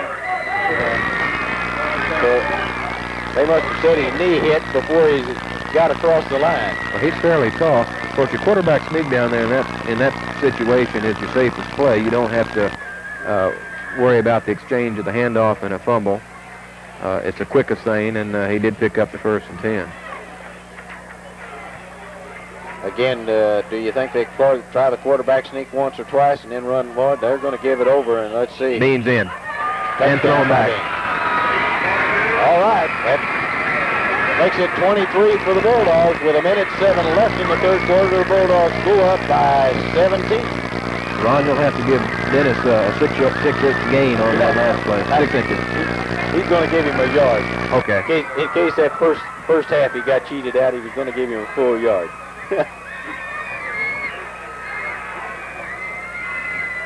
Opens up a little light here in the scoring as the Bulldogs come back early in the 2nd half. And again, the second time they've touched the football, they put points on the board.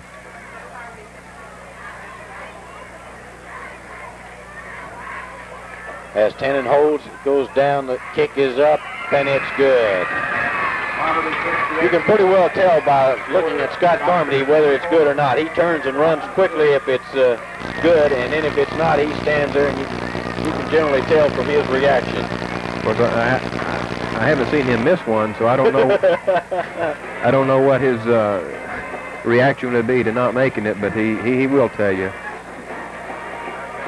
If you noticed at the time that he kicked the field goal, he was giving it a little body English to make sure it got over that bar. Yeah, he didn't have a lot of distance to spare on the field goal, but just enough. Now back to the upcoming schedule, Jim. Got Kirkwood coming next week. The following week we have Poplar Bluff, and the following week we have Dexter. So an awfully good home schedule here for the next 3 weeks. Weather should still be good long about that time, and of course invite everybody to come out and watch the Bulldogs in action. If you can't, then pick us up on TV. I think they will enjoy that. Good weather, a lot of people in the stands, and they'll see some good football. Of course, the Poplar Bluff team is picked to win this conference, which contains Sikeston and Cape. It's only a 3-team conference in the large school, so awfully tough schedule for the Bulldogs. Sure is. That ball's loose, and it's live. It's live, that's right. As you saw, that is a major mistake for the Blue Jays player. Although he was probably a lineman and told not to run with the ball, that thing landed right beside him, and instead of keeping his eye on the ball, he just turned to start blocking, and the ball looked like it rebounded back against him, and then it became a live ball, didn't it? Yeah, that is a live kick, and that can be recovered by the kicking team, but apparently one of the Blue Jays got on it in time, so Charleston retains possession. So the Bulldogs will go on defense as the Jays take it on their own, let's see, that's going to be the 40-yard line. We've got just under a minute left in the 3rd quarter with the Bulldogs up by 17. Malugin still the quarterback, McCauley the tailback, and it looks like they've got somebody new in at the, that's number 8. That's Tatum back at the fullback. Gets out of the first one, and the Bulldogs ready again as it's intercepted by Scott Carmody and tackled immediately. Vernon Evans making the tackle. He was the receiver the pass is intended for, but a little bit underthrown. Carmody makes a reception and tackled immediately by Evans. Good pressure on the quarterback, and it was very close to being over the line of scrimmage when he threw the ball. Yeah, he had advanced a little bit. Apparently it was he hadn't gotten to the line of scrimmage, and Again, a little inexperience, it appears to me, on Malusian's part. Another play that he was trying to force. Receiver was well covered, and he just threw it up for grabs. Yeah, that's those are the kind that make the coach gray-headed. Yeah, if he were a sophomore, you might excuse some of that, but he's a seasoned senior and shouldn't be making those mistakes. Just overshot as he was trying to hit Carmody. Is that Carmody down the sideline? Not up yet. Yes, that's Carmody. So it's incomplete, and the Bulldogs will try again. As we've got 12 seconds left in the third quarter, Bulldogs 24, the Blue Jays 6. And since the first series of downs, the Bulldogs have held the Blue Jays scoreless. See a flag on the ground down here, probably holding on the Bulldogs. The Bulldogs team is backing up, and now the football's coming back. Going to pin the Bulldogs way back.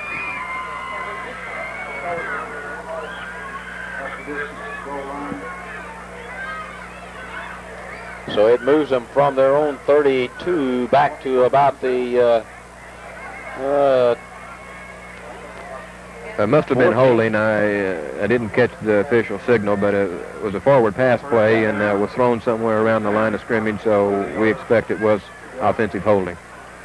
So the Bulldogs come out in the eye again. The man in the slot to the left. Pitches to Bean as he tries around the left side, slows down, comes back inside. He's still on his feet as he crosses the 30-yard line, as he'll pick up close to the 15 yards they lost on the penalty as this gun sounds for the third quarter. Bulldogs will take the ball both in possession and have the score, 24-6, as we go into the fourth and final quarter. We'll trade ends as the Bulldogs will defend the south goal and be marching on your screen from right to left for this fourth and final quarter. Well, the one question we were concerned about after the first half was whether the defense was going to make some adjustments, and apparently they have, and they've stopped Charleston in just about everything they wanted to try. In fact, they've intercepted a couple of passes. So, and the offense is continuing to roll, so the Bulldogs seem to be in top form right now, offensively and defensively. You know, that's a very encouraging sign, too, because if, you know, there's going to be times when you get some offensive movements and offensive plays that you're not going to be really schooled for in that first half, and kids playing high school ball won't necessarily know how to react, and if they can come back in that second half with some instructions and they can execute, why, that's a big plus, I think, for a team. Yes, it is. As he takes it and he gets up across the 45 down to close to the 50-yard line, and that's going to be first and 10. I believe that was number 35, Mark Wiggins, the ball carrier. Yeah, 35. Okay. Wiggins in at tailback. I guess Dennis taking a breather on the bench. He did a good job of getting outside. It is a first and 10 as the Bulldogs get the ball up just short of the 45-yard line. Wiggins and Matt Heckemeyer are in. Yeah, Matt Heckemeyer running at fullback. He gets the ball as he comes off tackle, and he'll pick up 3 or 4 yards. Good tackle by the Charleston defender there, Anthony Lewis, making the tackle on Heckemeyer. So we've got Self still in at quarterback, the fullback being Heckemeyer and the tailback being Wiggins. Tennant in. He brings the play in. He'll be the split end as Ellis goes on the wing to the far side. The split is to this side. The Bulldogs in the eye. The pitch is to Wiggins. The pitch was a little late and he was hit. It was high. He did a good job of controlling the ball and he held on very well. Somebody broke the offensive line for the Bulldogs there real quick by Charleston and almost trapped Self before he had a chance to pitch it, and that messed the whole play up. Sure did. He was thrown a little behind him, a little high, and he thought he did a good job of controlling it. Yeah. So with a little less than 10.5 minutes left in the ball game, the Bulldogs are up by 17-18. Number 40, Keith Blissett, into the ball game, split to this side. The pitch is on. It's on the split back as Ellis is hit, but he makes his first and 10 coming across the 50 down to the 45, and they're going to put it on the 44. Nice play as it was a good run by Gary Ellis on the wing back, coming back to the opposite side on a wing back counter play. Had a little opening, and Gary scooted right through there and picked up the yardage for the 1st and 10. Did a good job. Hit that hole in a hurry, didn't he? Getting some new numbers in the lineup for the Bulldogs, Jim. I try to catch them here as they come. Keith back in as he's on the split end to this side, and Ellis on the wing to the far side. Self still the quarterback. The pitch is to Wiggins. He cuts upfield in a hurry. He's still going as he breaks 2 tackles, and he goes outside. He'll pick up 6-7 yards. Running real good. Yeah, that play led by fullback Heckemeyer there that was out in front and threw a good block to Spring Wiggins. That makes all the difference in the world. You get that first block, and that almost guarantees you if you can get it that you're going to pick up 4 to 5 yards. Yeah, you have to sacrifice yourself there a little bit, but you were called upon to block on that play, and that's your assignment, and that's what you've got to go out and get done. Split backfield as the man comes in the slot this side. The wing is on this side. They gave us to, I believe that was Tennant, wasn't it? Wiggins. I see a 30, but a... Okay, Wiggins. Wiggins, the ball carrier. He got through in a hurry, and he picked up 2 or 3 more yards. It'll make it 3rd and about 3. A long, let's call it a short 3, long 2. Down to the 36 or 7 yard line.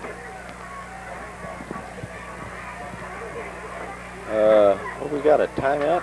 No, I think one of the Bulldogs lost his shoe, and he's getting that back on. I believe that was the ball carrier Wiggins that may have gotten his shoe pulled off. Okay, we just got an official timeout to get the equipment off. With 8:33 left in the ball game, it's 24-6 Bulldogs, and they've got the ball as they are moving downfield. They have it on the Blue Jays 32-yard line. No, excuse me, 36-yard line, 37. They give this to Wiggins as he splits through. He's still up, and he's moving. He'd like to make it go down, and he's going to make it. He's down to the 10, the 5, and he's in for a touchdown. Good run by Wiggins as he was hit and still kept moving. Yeah, fine run, fine run. I remember him running some plays last year and with a lot of speed and was able to get to the outside, and he did it just then.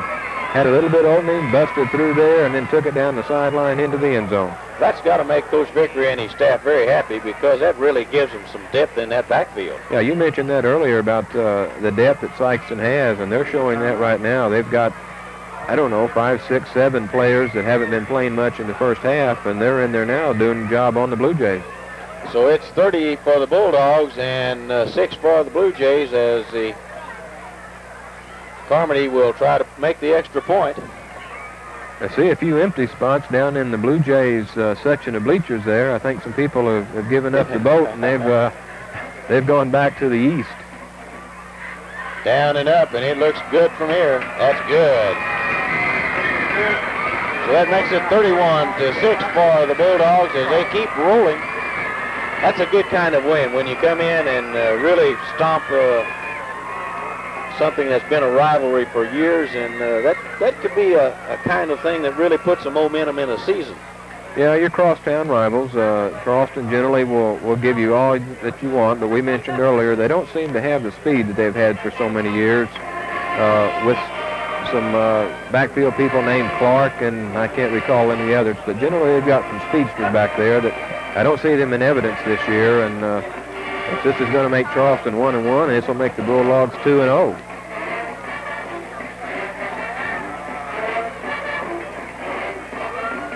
They get this record rolling, and a lot of times with the spirit that, particularly in high school ball, that you can get, kids just keep playing better and better. And this is a team that appears to me that not only do they have size, but they've got talent. And if they get that spirit rolling, it may be tough to stop them. Yeah, you channel that spirit, as you mentioned, in the right direction. I think probably last week's game, as well as anything, showed that the Bulldogs had a lot of spirit, a lot of gutsy performances. They got, quote, a lucky break or two in the overtimes on a deflected pass that was caught that ended up in the Bulldogs' favor. And you never know, a little something like that may turn the whole season around. Had that pass been dropped or something and the Bulldogs lost the game, you don't know what effect that would have had on them tonight, but it didn't happen that way, fortunately. And maybe that's carried over to tonight's performance, and it will be it again next week against Kirkwood. And generally that's the difference between a so-so team and a good team, that they can, when they get the break, they can make it count. Take advantage of it, right. So with the kickoff, the Blue Jays will take over on their own 25-yard line. Good coverage by the Bulldogs. With just over 8 minutes left in the ball game and a 25-point lead, the Bulldogs, let's see, we'll try to get all of the names in as the defense comes on the field for the Bulldogs. Yeah, I see quite a new numbers in there on the defense. Number 45, of course, that's Dennis Bean. He's in on defense a little bit. Carmody's still there. Greg Grant's still in. The Jays are still in the eye. The fake is to the up man, and Malugin keeps as he's hit by Dennis Bean as he comes across and just lays him out. Dennis wants to show him what it's like to try to run that ball, doesn't he? Give a little bit what he's been getting. Malugin picked up a good 8 yards, though. That'll make it a second and about 2, maybe 2.5. As we're down to a little less than 7.5 minutes left in the ball game. We've got Wiggins in on defense. The give is to the fullback, and he's tackled almost immediately by the whole left side of the line, right side of the line. Charlie Tatum, the carrier that time. Bring up a 3rd and short for the Blue Jays. Brian Price in there, and let's see some of the other. 79, Mort Caldwell.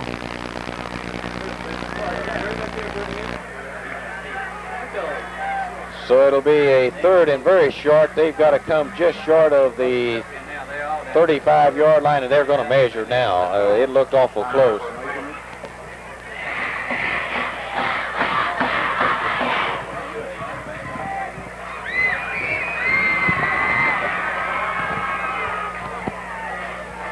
Mr. Munger wanted me to explain to the fans the difference between a good 8 yards and a bad 8 yards. I'm not sure I can do that. I guess it's a good one if we get it. It's a bad 8 yards if they get it, isn't it? Exactly right. I think that's as good an explanation as Mr. Munger deserves.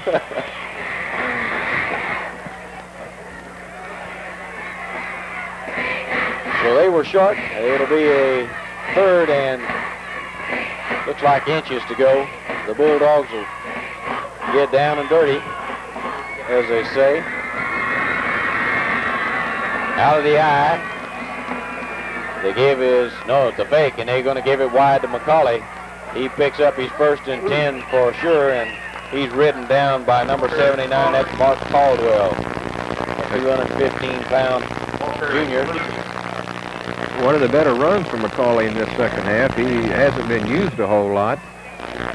He was able to get outside on the option play then. A couple of Bulldogs had a shot at him after a short gain, but weren't able to get there, and Caldwell brought him down. That's the tough thing for the ends and the linebackers to do is on the option, particularly if you've got a good running quarterback. Yeah, you're going to make that end be wrong. If he goes for the football, then you're going to pitch it. If he goes for the pitch man, the quarterback is going to keep it. They use the end as the option. Oh, hard in there hard is number 65. Joe Civic. Civic was really coming as, he got back a good job by Malugin to get back to a little bit of yardage that he really was almost killed on. His Civic really came through there.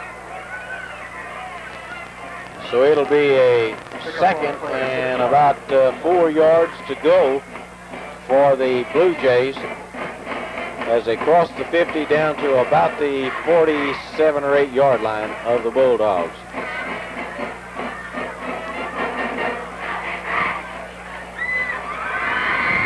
In the far right, giving back to number 30 as he comes back across on a wing counter play, and he comes back up the middle. He gets good yardage as he comes back upfield across the 40 down to 35, maybe the 34, and it's 1st and 10 territory.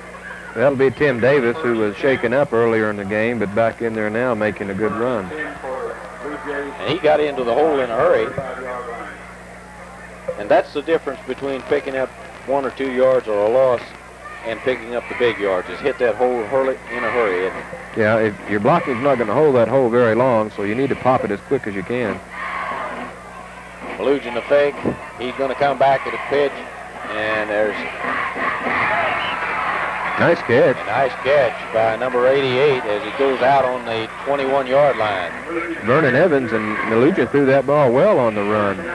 And Caldwell again putting strong pressure on Malugin. He does a good job of throwing on the run. Yes, he does.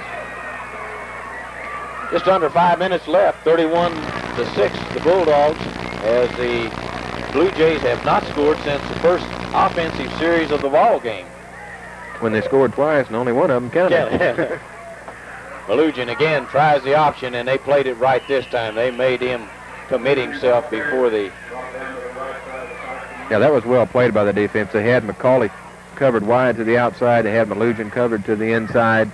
He kept the ball and picked up about 3, but it could have been a bigger gainer than that. As I remember, our coach always told us, if you're playing in, you make that quarterback commit, particularly if you got a linebacker on the outside. Yeah, if you've got the outside coverage, and you go right at that quarterback and make him do something quick. Don't give him a lot of time to read the play. Out of the eye, the Blue Jays come.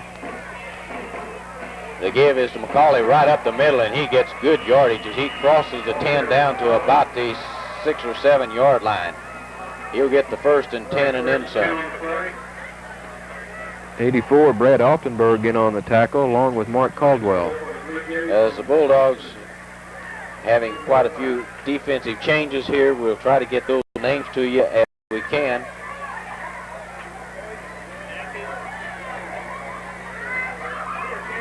So the Jays have the ball on about the 7. It'll be a 1st and goal to go for the Jays. Malugin playing the option again, and he pitches out to McCauley, and they run him wide as they spread him out this time. Greg Grant came up and made a nice tackle.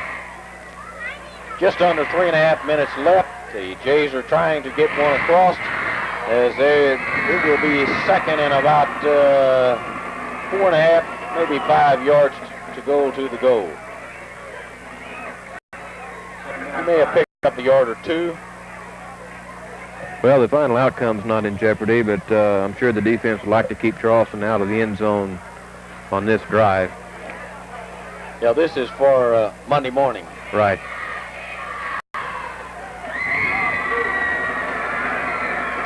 Out of the eye, the Blue Jays come again. The pitch is to McCauley. He tries wide again, and he's hit. He's going to make it as he just comes on over him. So that makes it 31-12 as they'll try to make their extra point. Now, McCauley's a good runner, and you're not going to stop him every time. They strung that one out a little bit to the outside, but he did see a little daylight, and one Bulldog defender made contact right at the goal line with McCauley, but McCauley fell into the end zone.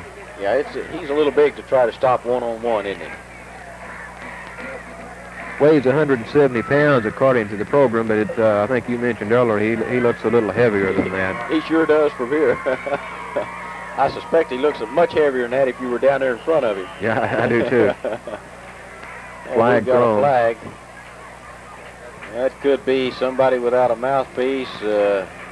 Maybe somebody lined up over the ball. Timeout Bulldogs. No, offsides Bulldogs, excuse me.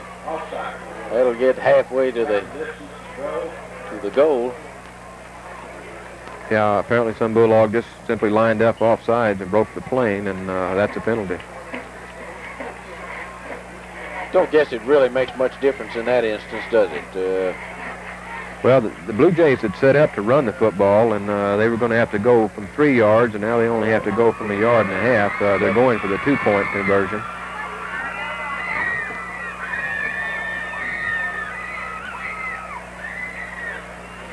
Option wide, Malugin keeps, and he's in. So it'll give him a 2-point conversion. That'll make it 31-14 Bulldogs with 2:44 left in the ball game.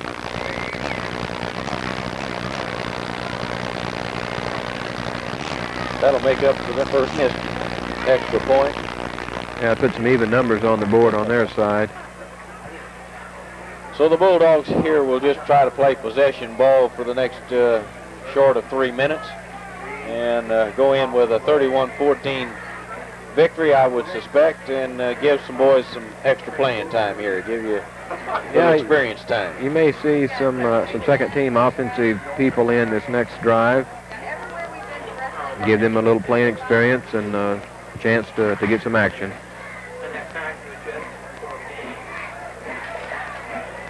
So let's see. And get on the right side of the field here, lined up properly.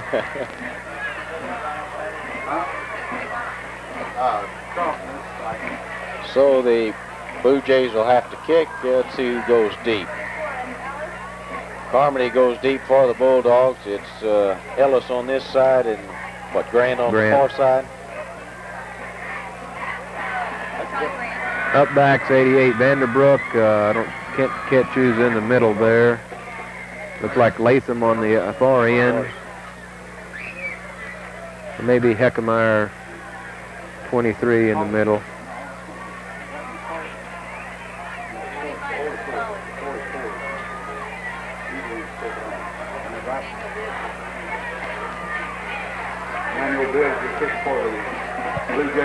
So the Bibbs will be doing the kicking for the Blue Jays as he places the ball down. Just under 3 minutes left in the ball game, and the Bulldogs have a 17-point lead. Other than the early minutes of the get a squib kick, and they try to hits the up man, but the Bulldogs lineman fell on it in a hurry. Really a very good play by the Bulldog lineman as he pounced on that ball. Pretty good kick. Wasn't exactly an onside kick, but they did a good job with it. Just lofted one up in the air over the side, and it looked like that hit off of Latham's foot. It did hit the Bulldog, and then I didn't see who was able to recover that. It may have been Tom McClarty, 68 or 88. I think you're right. I think it was 68 that got on the ball. Okay, so the Bulldogs line up. We got a new quarterback. Greg Latham in at quarterback. Pitch and to he Wiggins. gives to Wiggins. He's around the end, and he's going to try to come all the way. He may go all the way. He does. It's a touchdown for Wiggins as they come right back. Bulldogs put another 7 on the board as a 56-yarder. And you like to see that. Yeah. That really gives them the spirit, and they came right back and put it on with one more play. Used up 35 seconds and put that ball in the end zone. Maybe some of the reserve offensive people didn't like to see that cut quite so quick. They only got one play. The new quarterback, Greg Latham, rolled out, pitched to Wiggins, who went around left end for 56 yards, and his second consecutive touchdown here. As you see the Bulldog bench, coach is trying to instruct everybody, keep them off the field. A lot of times you get a lot of joy at the end of the ball game. The second and third teams make the touchdown, and everybody really gets into it. Carmody will try. We've got an official timeout here for something as we try to get everybody set. All right, now we're ready. Tennant will do the holding as Carmody will do the honors for the extra point. Down, and it's good. Good height, plenty good kick. 38-14. So back with a 24-point lead comes the Bulldog. That sure didn't take much time. As we said, they would play possession ball, didn't we? Yeah, they did. They possessioned it right into the end zone quick. Wiggins, he's fast. He got to the outside and saw a little daylight. The only thing, I thought he might step on the white line right about the 20-yard line, but he tiptoed down the sideline and into the end zone. I was like you. I was really looking to try to pull that sideline this way a little bit to give him some room, but he just danced down the sideline in a hurry. A couple of boys had a couple of shots, but he just outran them. He had a little blocking out in front of him, too. A couple of Bulldog defenders there screened off some of the Jays that were coming over to make the tackle, and Mark just tiptoed on by them into the end zone. Now, we've got a lot of new numbers in there now. Ron tells me that Wiggins has come in, and he ends up with 106. I say ends up. He now got 106. How many carries? 3 or 4, 5, 6 carries. It's going to be hard to pick a top offense and man for the week, isn't it? Yes, it is. Oh, they tried to do the fake, and they run into each other, but he might have made enough to get around. He comes back to the 25 to the 26-yard line as they had a little mix-up in the backfield there. Finally corralled by number 82, James Washington. So let's see who... You had Jays running together in the backfield there, and you had Bulldogs running together, and we've got Rob McCauley on the field. We've got 76. That's Tim Graham on the field. There's a Bulldog timeout. Maybe we can pick up some other numbers here. 42 is Chris Taylor. 15 is Darrell Brown. 80, Darrell Watson. Can we get 84 is Brad Offenberg. 64 is Willie Gillespie.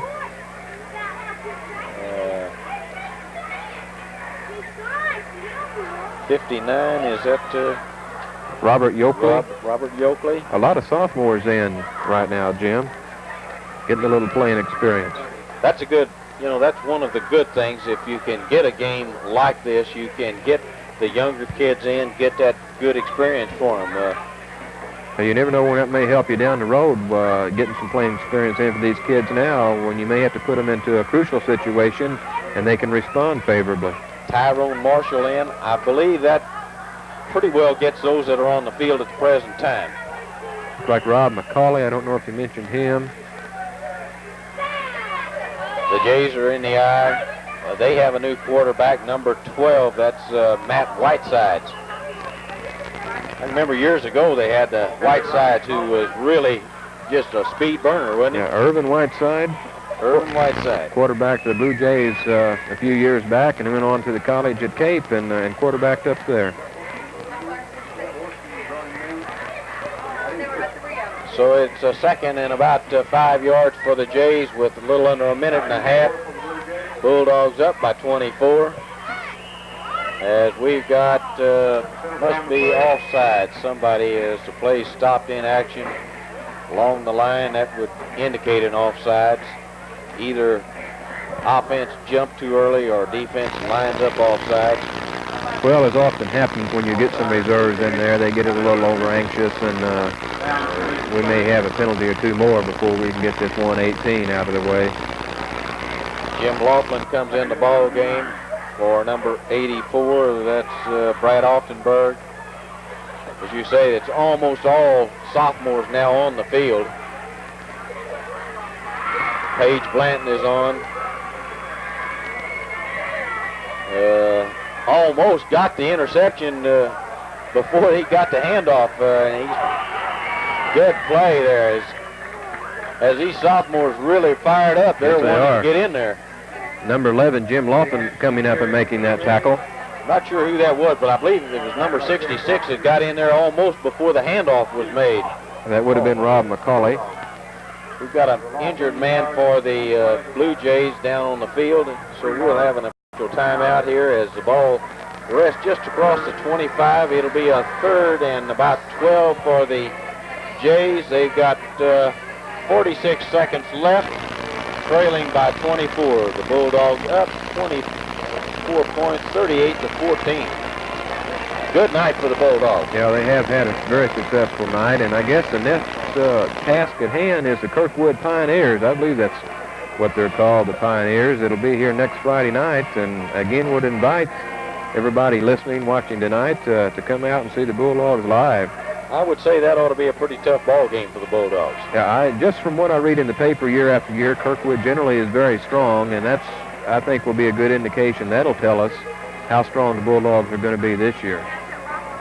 In years past, they've generally had some pretty good size also. And yeah, it's a big school. It's one of about maybe 4 or 5 schools larger than Sikeston that the Bulldogs will have to play this year. So it'll be a good test. Whiteside's a fake. He's going to give a pass. Uh-oh, we're going to get a flag, a little pass interference there. Number 40, Keith Blissett, came over and made some contact a little quick on the receiver. Just a little over-anxious. And again, that's that inexperience showing up, and it's good to get them in. They can see what the difference is. Number 48 in the ball game. That's Mike Brashear's in. 72, Brian Nickel goes out. Had been in on some plays. So with about a half a minute left, the Bulldogs up by 24. The question here is, can you hold them?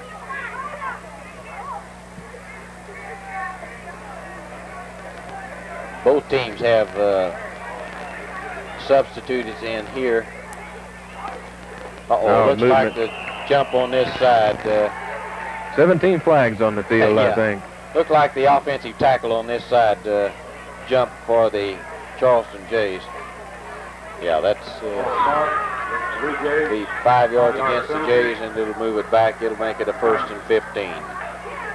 I know in talking to Coach Vickery before the season started, he was awfully concerned about these first 4 football games, and had high hopes of course, coming out and winning all 4, but he said these first 4 would really tell what the Bulldogs have got. So he's got an indication now after the first 2 that the Bulldogs are going to be a power to be contended with. Sure are that. Stop him right at the line as we've got number 65 and number 61. Joe Civic, David Newton. Okay, Civic and Newton on the tackle. Well, time winding down now with 11 seconds to go. This will probably be the last play. Okay. Had a quick try to pass, big, overshot him, and that's the ball game as the Bulldogs win from Charleston, 38-14. You got we'll give Ron a little chance here to get his statistics added up, as the Bulldogs come away with a well-deserved win as they win 38-14. I know that makes Coach Charlie Vickery and his staff of Randy Fiddler, Jerry DeMint, and Don Porter very happy. Bulldogs put a lot of offense on the field. The defense really improved as the ball game progressed. So other than the first series, Charleston scored late in or about midway in, well, I take that back. It was about midway in the 4th quarter before they scored again. So, Ron, have you got the statistics? I think I got them pretty close here, Okay. Jim. Second half statistics for the Dogs. They ran 19 plays for 161 yards rushing, 3 for 5 passing for a total of 23 yards. So they totaled for the game 277 yards rushing and 32 passing for a total of 309. Looks like Dennis Bean ends up with a total of 130, and I believe Wiggins ends up with 109. So 200-yard nights for the night is not bad. Charleston ends up with 65 rushing and 14 passing in the second half for totals of 126 rushing and 50 passing the ball. So the Dogs pretty much came back in the second half and showed what, Really what they were, didn't they? Yeah. Other than the 2 men with, about 240 yards there in rushing. Yeah, the Dogs didn't. The rest of the team didn't handle the ball very much on offense. You have about 240 for Bean and Wiggins, and they only end up with 309 total. So. Actually, the offense there of Charleston is not a bad offense for a high school, but Sikeston just had a tremendous offense tonight. Well, I think, of course, it's a little bit misleading to say, not misleading. He ran the ball, Wiggins, but Wiggins is 109 yards, 90 93 of those came on two Two plays. That makes So, a difference. That's yeah. the big play, isn't it? But I think they do have some offense, which last week I think some people were a little bit suspect of the offense. After you go through the whole night and only score 7 points in regulation, I think some people were, a little bit suspect, but they showed different tonight. They sure did. Ron, thank you. This is Jim Green saying thank you for being with us tonight. For my sidekick, George Hale, we want to thank Rodney McConnell and Stan Brenderman as they did a fine job on the cameras tonight. We'll see you next week.